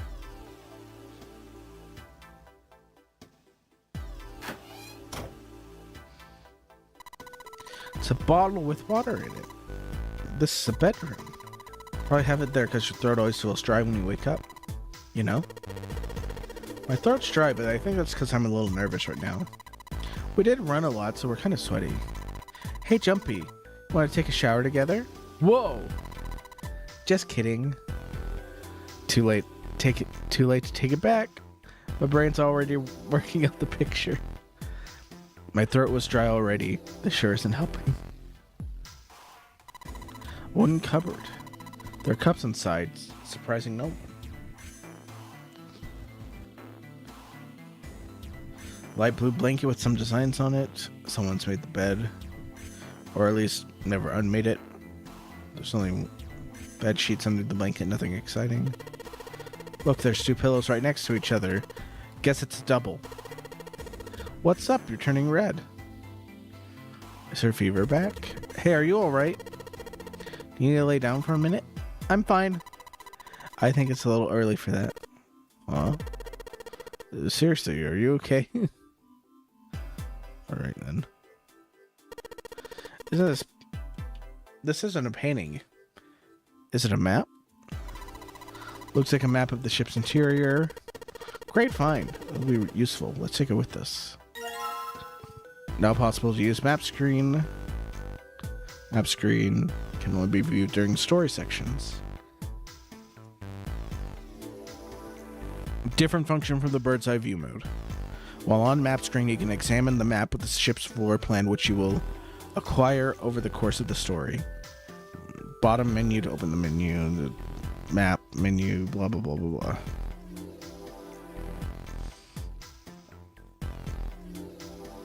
Touching the green parts of the floor plan will allow you to see the bird's eye view for that room. Okay. Junpei took one last look at the map, folded it, and set it back into his pocket. June looked up as he closed it. The ship is bigger than I thought. Yeah, it's probably about 900 feet long. Must be a fancy cruise ship. Of course, it doesn't really look like a cruise ship. Everything in here is really retro. Even if it's some sort of style choice, there's just too much. Do you remember what Zero said?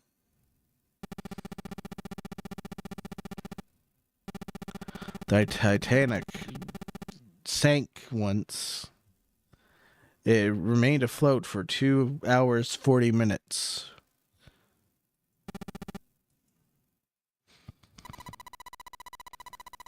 Maybe this boat and the Titanic have something to do with each other. Good point. I doubt he would have mentioned it if there wasn't a reason. Junpei took a moment to look around the room. Do you think this boat is a replica of the Titanic? A replica? Yeah. You know, like a copy of the actual boat. Who on earth would make something like that? Fans? Crazy Titanic fans? No way. Do you know how much money that would take? No idea. But all they gotta do is break even, you know. Break even? Yeah, they could use it as a cruise ship. Climb aboard a piece of history, sail around the world in the resurrected Titanic. Hell, with marketing like that, they'd probably have more customers than they'd know what to do with.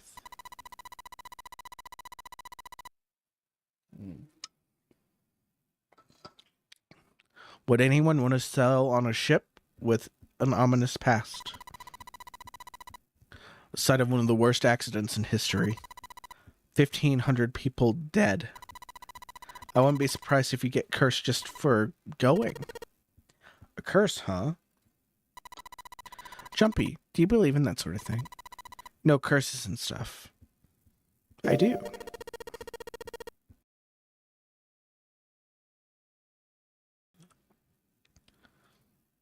He scratched his temple. What about you? I guess it's kind of a dumb question. I believe in curses. In fact, I think it was a curse that sunk the Titanic. What? A curse sank the Titanic. The curse of the Egyptian mummy. Junpei couldn't understand how June had maintained a straight face to say that.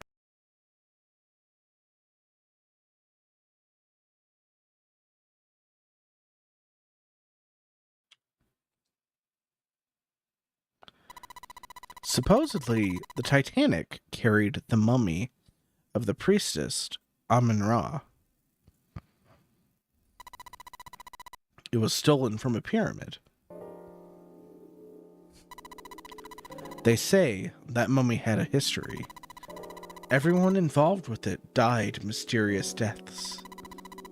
I'm sure you've heard of it before. Those who open the coffin will forever be cursed.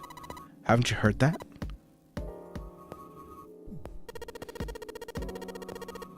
So you're saying the Titanic sunk because of that curse? That's right. June's eyes lit up with excitement like a child with a new toy.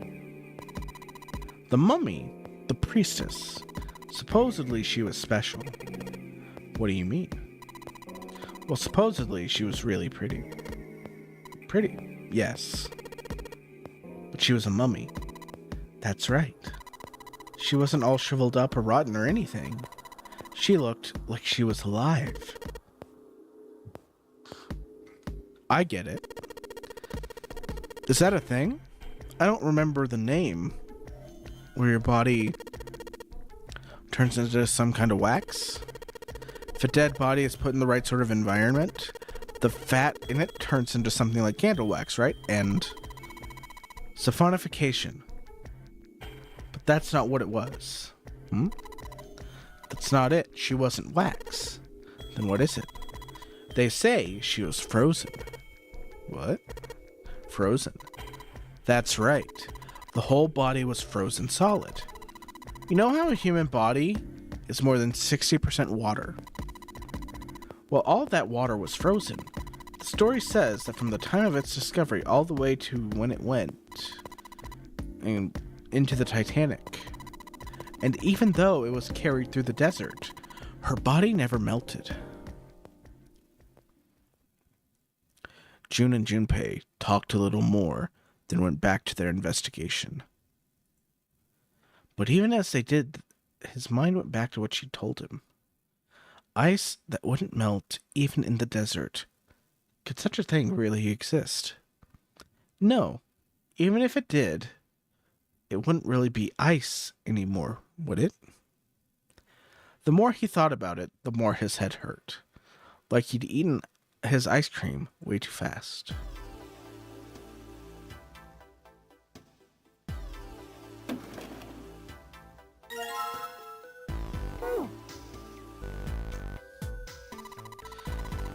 This is the mirror for the dresser. Now she's playing with her hair. Does she even realize she's doing that? Hey, we don't have time for this. Come on, it's not like there's anyone you need to impress. Yes, there is. Who?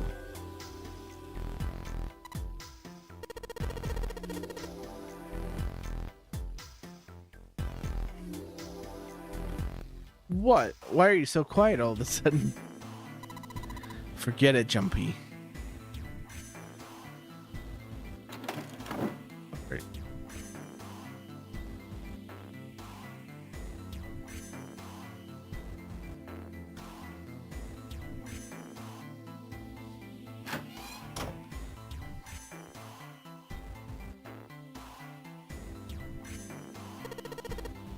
A display case, but nothing is being displayed. How sad. The drawers are empty too. Jumpy, where are you going? I'm going over to Lotus's room. Why? What do you mean why? I'm gonna go check up on them. Something wrong with that? Well, no. Come back soon. Sure thing. I'll leave the rest to you. Sure. Leave it to me.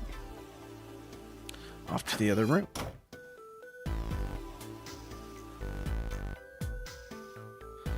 Ooh.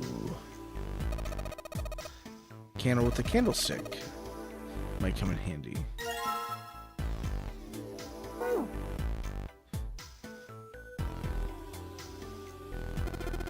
Hey, check this out. It's a pretty nice sofa. I know. It's a shame I can't take it back with me. Well, this is a display case. Check it out. This place should look really expensive. Want to take a look? It's a pretty weird looking design. Holstein pattern. Not opening. Let's smash this.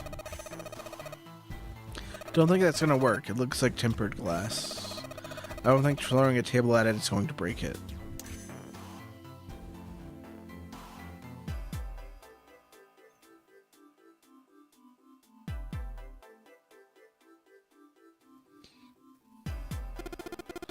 That room's pretty dark. So they'll give us some light. Okay.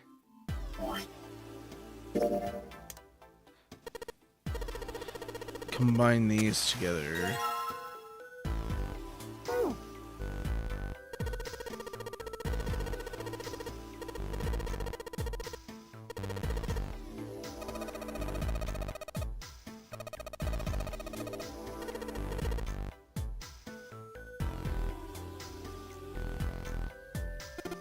Hey, it got pretty bright.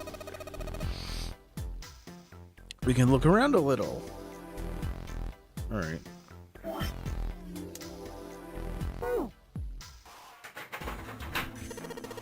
It worked. Plate.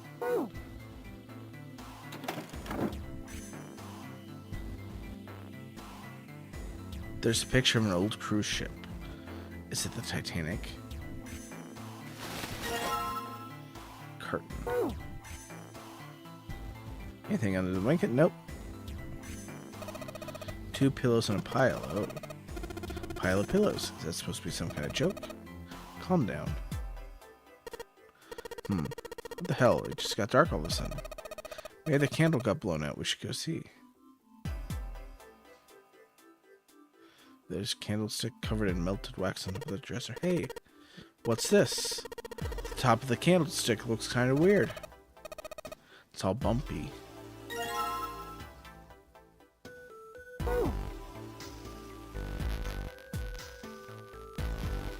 Chair that goes with the dresser. Uninteresting. Too dark to search for anything.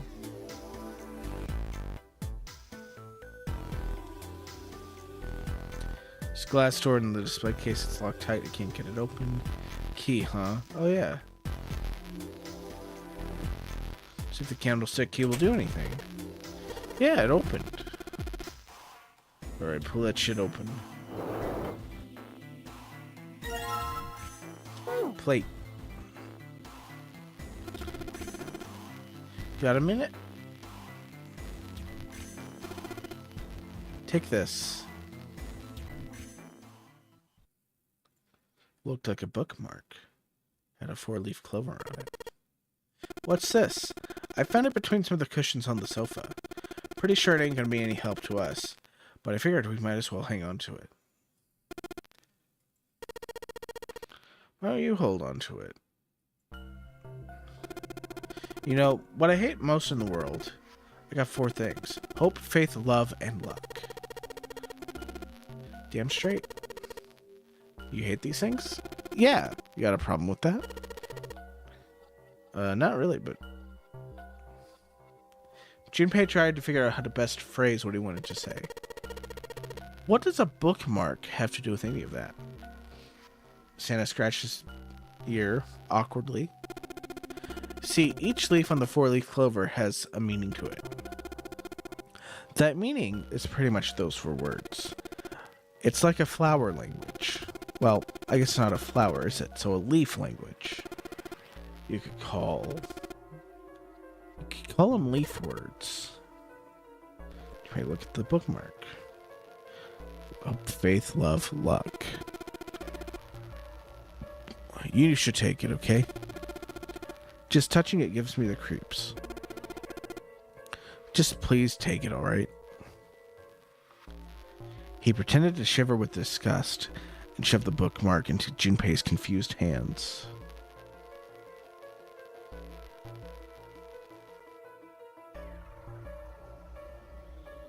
I'm gonna take a quick break. I'll be right back.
Junpei. I'll take it. Why shouldn't I take it? Excuse me. I feel a lot better now. I think it was a real pain. But by the way, before I started the stream, I drank soju and I just finished something else called Calmer Than You Are. Martin House Brewery. It's a White Russian inspired ale. So I'm cranked. I'm crunk, you know. Yeah, well, they can all betray you, you know. Hope, faith, love, even your destiny. What had happened to Santa, Junpei wondered. How had he become such a bitter person? For a moment, they looked at each other. That's not my only reason. What? It's not the only reason I hate the four-leaf clover. I just can't bring myself to like the number 4. What, worried about the 4 horsemen? Nah, that's just silly. Maybe back in the Dark Ages that kind of crap scared people, but it's the 21st. 21st century, I'm a 21st century man. Fucking 21st century schizoid man right here. Why do you hate the number 4 so much? Half-ass number. Not the best, not the worst. That's why. 9 is a way better number. So what if it's last place, right? At least it's not some lame-ass middle number. His explanation made no sense. Junpei was even more confused than before. You play? Play? You mean like gambling? Yeah, of course. What else would I mean? And Baccarat, the best possible hand totals 9. They call it Legrand. Lowest, most worthless cards, the zeros, they call Monkey. Just like the guy in charge of this game, huh? Zero's a monkey. Santa blinked, utterly stunned. Then he began to laugh. You're totally right. Guy who trapped his near shore, one hell of a monkey. That was when Lotus spoke up. You know, if you think about it, the nonary game is like Baccarat. Of course, it doesn't use any of that digital root junk. You just dropped the tens digit and that's it. Still, it does have the same idea of your final number needing to be a single digit. You got a point. In both games, whoever has a 9 wins. Person who makes 9 wins. Did you forget already? Don't you remember what 0 said? Exit is hidden, but it's there. Seek the exit. Seek the door that carries a 9. So want to get off this boat? If you do, we have to make teams with the number 9.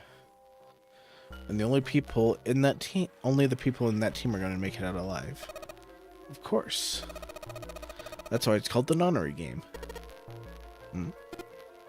Huh? Don't you know?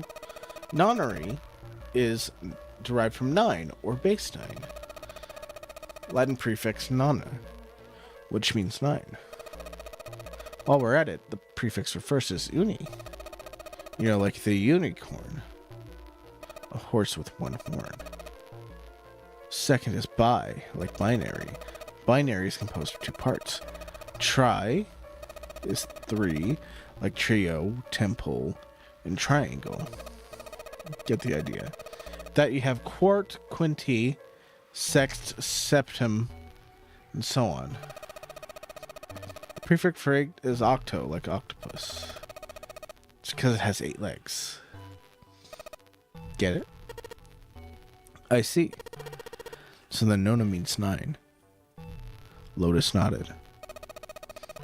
How many of us are trapped on this ship? 9. What are the bracelet numbers we have? They go from 1 to 9. Our time limit. How many hours did we have? 9. Finally, to get out of the ship, we need to find the door with the number 9 that's hidden on the ship.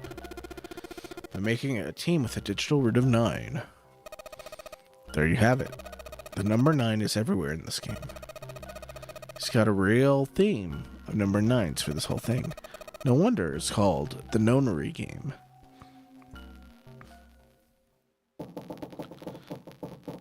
Junpei heard the creak of stress metal. It sounded like Zero laughing at them. With a sad, desperate scream of a pig at the slaughterhouse.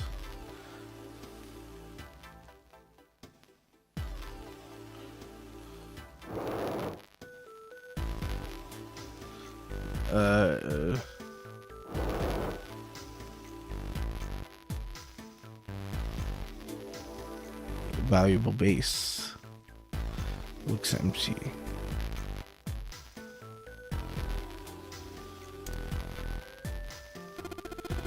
That tile you've got, maybe you're supposed to put it in one of those empty spaces. The pattern does kind of look the same, doesn't it? I think it is too. If that's the case, you're going to need to collect all 3 tiles, right? You should collect all of them before you start putting them in? Okay.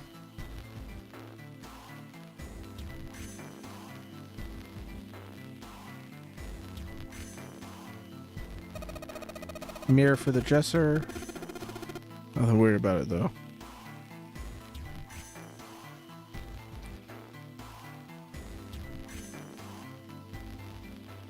Wooden table.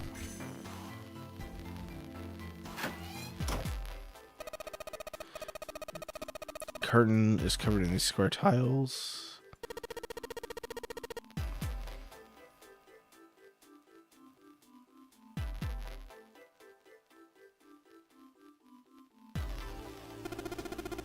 Anything in the toilet? Guess not. Tank's empty too. Toilet paper, we got 2 rolls, I guess.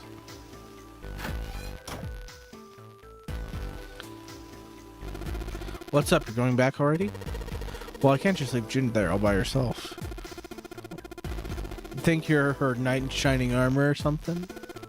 Creeping me out. Whatever, man. I'm going.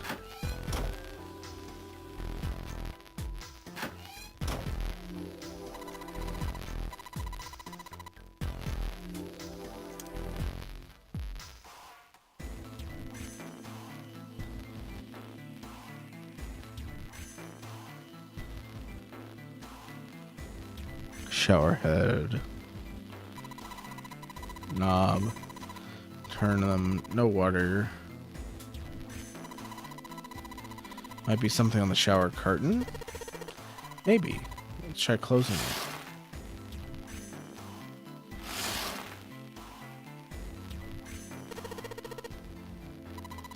Try closing it. No, I can see the full expanse of the shower curtain. It's waterproof glory. There's nothing suspicious. Normal shower curtain. Awkward. Time to open the curtain. Check the toilet. There's nothing in there. Tank's empty. Doesn't even any water in it. Yeah, why don't we go back to the living room? Okay, let's go back. Exit. I'm gonna go check up on Lotus and Santa.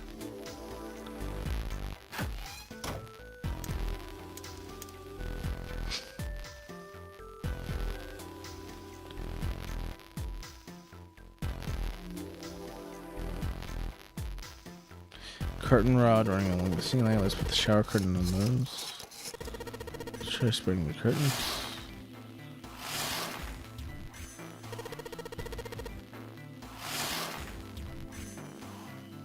Hole in the curtain. Single tile. Tile is. Looks like it's 5th from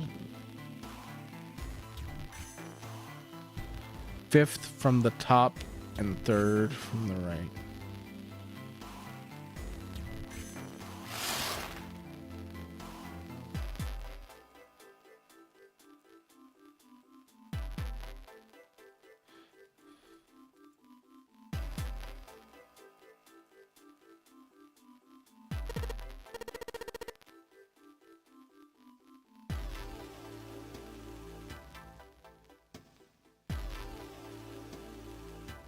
Oh, is it in the other room?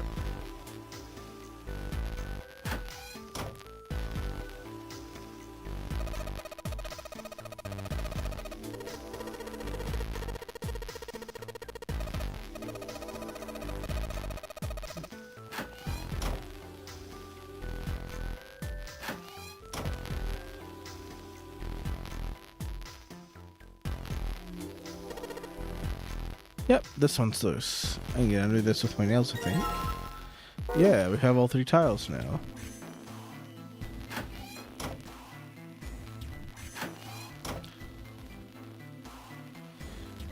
Time frame, substitute tiles in the empty spaces. Give it a shot.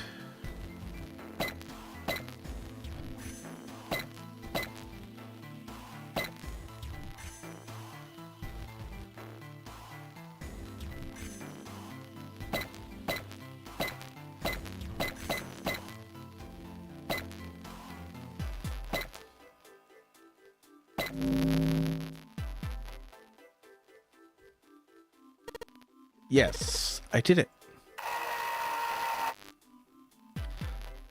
Picture's complete, and there goes the frame. What's this?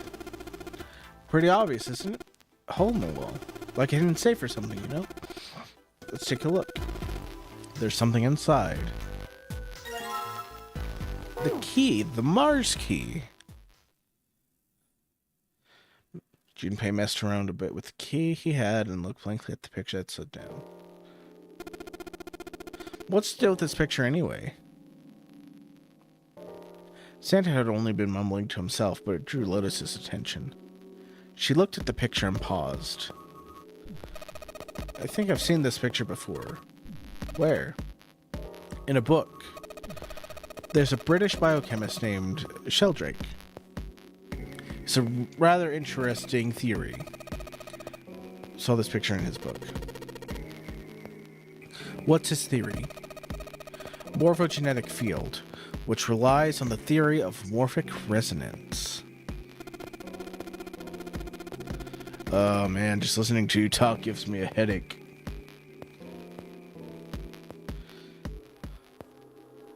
Lotus merely arched an eyebrow in his direction and continued.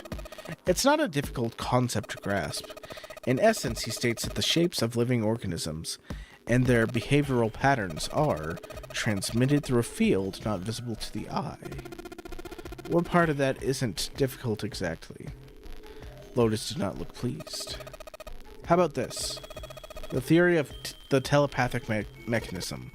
Telepathy. Yes, telepathy.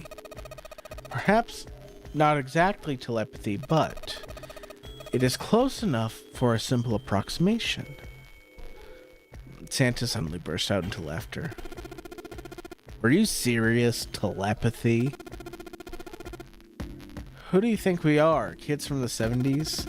I can't believe someone would actually do serious research on something like that. Yes, I agree. Her response was surprisingly curt. Junpei had at least expected some conflict. I read the book, but I can hardly say I understood it. I'm in no position to defend or condemn anything it said.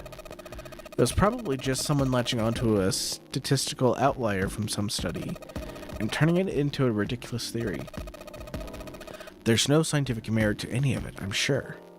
That just makes me think, too, there's a lot of scientific stuff that's slowly becoming harder and harder for, like, the average person to grasp, just because people aren't getting a good grasp on science. Less that it's science that's hard to understand, and more that when people explain the science, they explain it from a position of, I am right, this is not falsifiable, blah blah blah blah blah. And that's a really bad thing, is anytime you have someone trying to claim they are using scientific methods and they say that nothing they say is incorrect, because the whole point of science is that everything we know could potentially, it's not likely, but potentially on an infinite scale, overnight we could just learn that everything is completely different than what we knew. And that's the point of science as an institution, is that potential to be wrong, because being wrong means that there's more to learn about the world, and that makes it more fascinating. If we just have all the answers, then there's no point to it, So the idea, I think the biggest thing comes from like the concept of evolution. The idea that every time a species reproduces, every offspring from any species, even humans, that's evolution. Okay, you are the product of your parents, who are the product of their parents, and so your genetics keep on going down a line that eventually leads into something where thousands of years from now, we're going to be very different from people that live today. That's just how it is. And people just don't like the idea. But it's true. It just happens step by step. And there's going to be reasons for why certain things are more popular than other things. Certain aspects of like physiology and skin tone and all these other things occur more frequently than others. A lot of it's going to be based on geography. A lot of it's going to be... I wonder... This will be an interesting thing for the scientists of the future. Will humans evolve in a way where, like, the people that have the next generations over and over again, they're people that are evolved where their eyes can stare at screens for longer than other people, where they're more easily able to sit down longer, just certain things that we've seen become trends in like health and everything. It's like, what's that gonna look like after we're all long gone? There's gonna be so many cool things about that. Even so, I saw a picture like that in his book. She indicated the picture they'd all been looking at. After a moment, she walked up to the strange picture, examined it, then spoke. What do you think this picture looks like? What do you mean? Isn't it just, like, abstract or something like that? It's black and white scribbles. There's no meaning here. That's it. What about you, Junpei? What does it look like to you? Guess it looks like a funny Arimpa.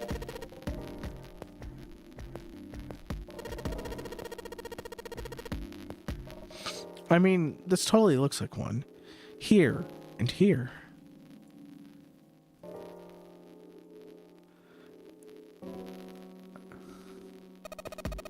What the hell is a funny Arimpa? What do you mean, what the hell's a funny Arimpa? You mean you don't know? How the hell would I know? How could you not know? That's practically blasphemous. Say you're sorry. Apologize to the funny Arimpa. Goddess, you are such a rude woman. Another 3 seconds of awkward silence went by. Lotus opened her mouth as she shook.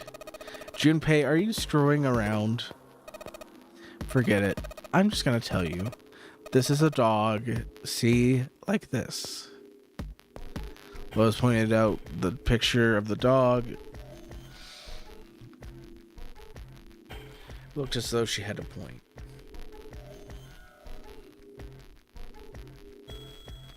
It was a dog.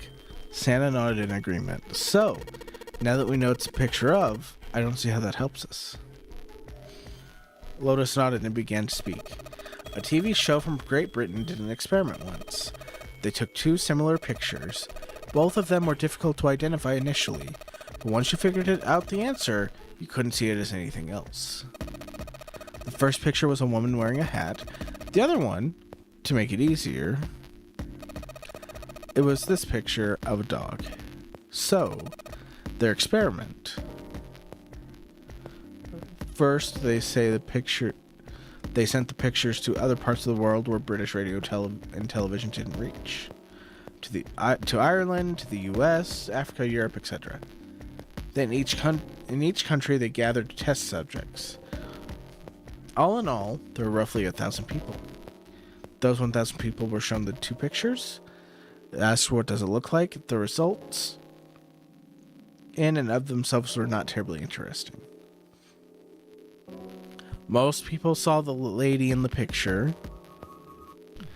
9.2% of people saw the lady in the picture. 3.9% saw the dog in the dog picture. Then 2 days later, they broadcast a new show. During a 30-minute show, they broadcast the dog picture and its solution. The audience was estimated to be 200,000 people.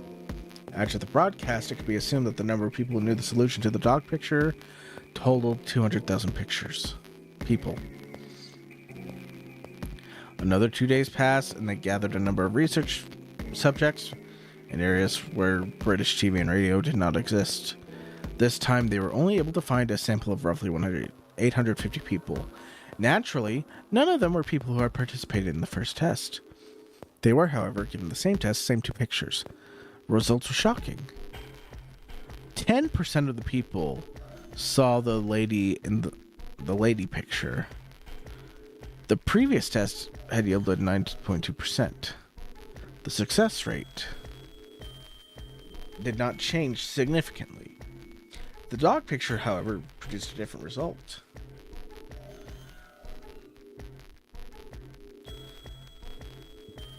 The percentage of people successfully able to find the dog grew from 3.9 to 6.8%, a very significant increase. Do you understand? Do you realize the significance of this experiment? There was no way the second group could have seen the picture. They lived far away from Britain and couldn't have seen the picture. But even so, it was only the success rate for the dog picture that went up. Why? How did that happen? What does it mean?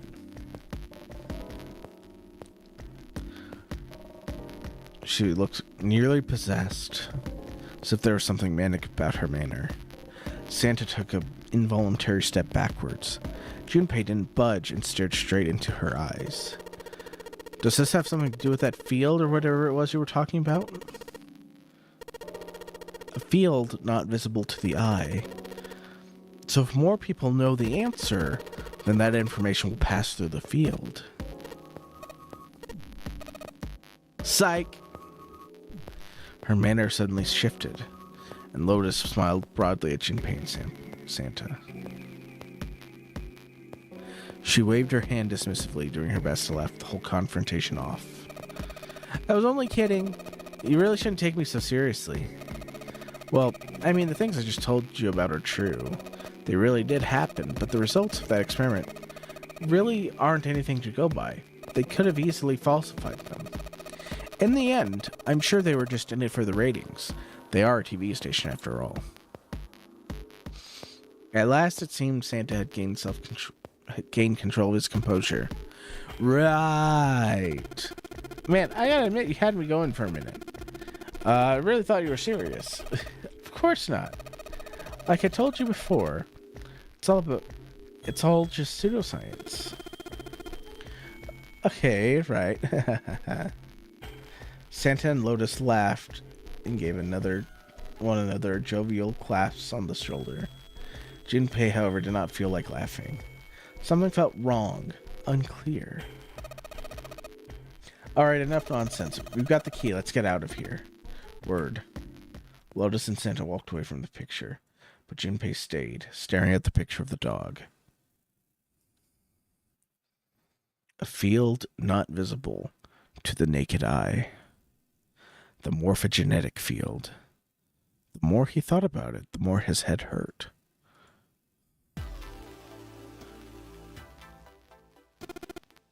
All right, let's go to the hallway.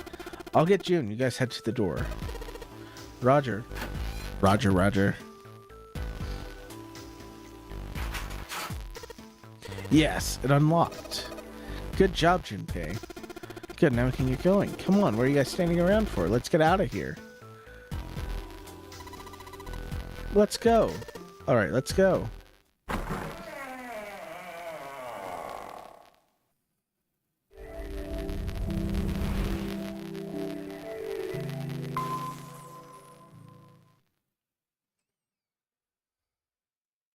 They stepped through the door to find themselves in a wide hallway. Junpei, Lotus, and Santa stopped for a moment and looked at their surroundings.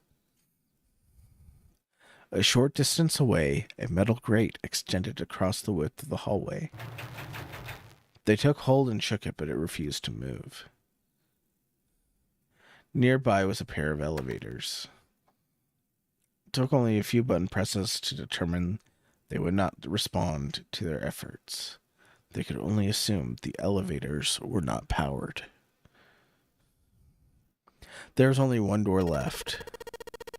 Looks like we don't have any other choice. Yeah, sure does. Open it.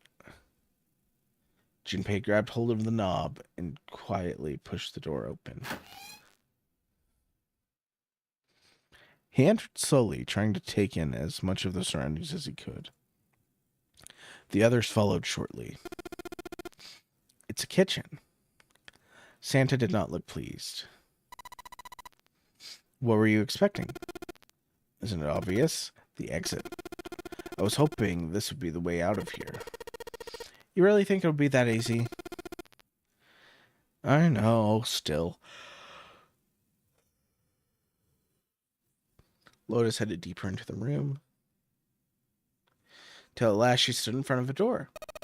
If we can just get through this door, we should come out the other side of that. Great, we saw earlier. Don't we need a key for that? I guess that wasn't very constructive. Neither Junpei or Lotus looked terribly happy. Junpei dug the ship map from his pocket and spread it out in front of him. As he did... Hey, what's that? Oh, I forgot to tell you. I found this a little while ago. It's a map of the B deck. Lotus snatched it away from him. She ran her fingers across it, muttering to herself, I knew it. Look.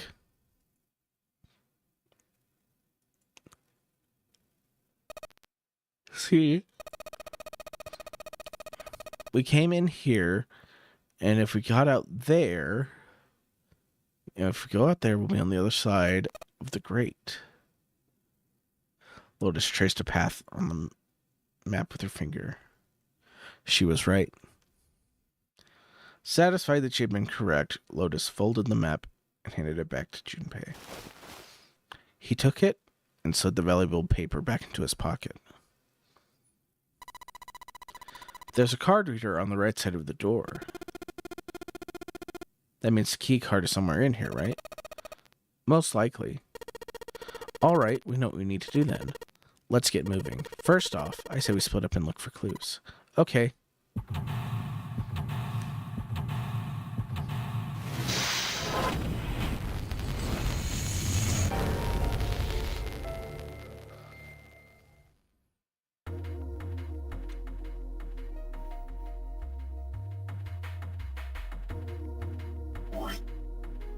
We're gonna save.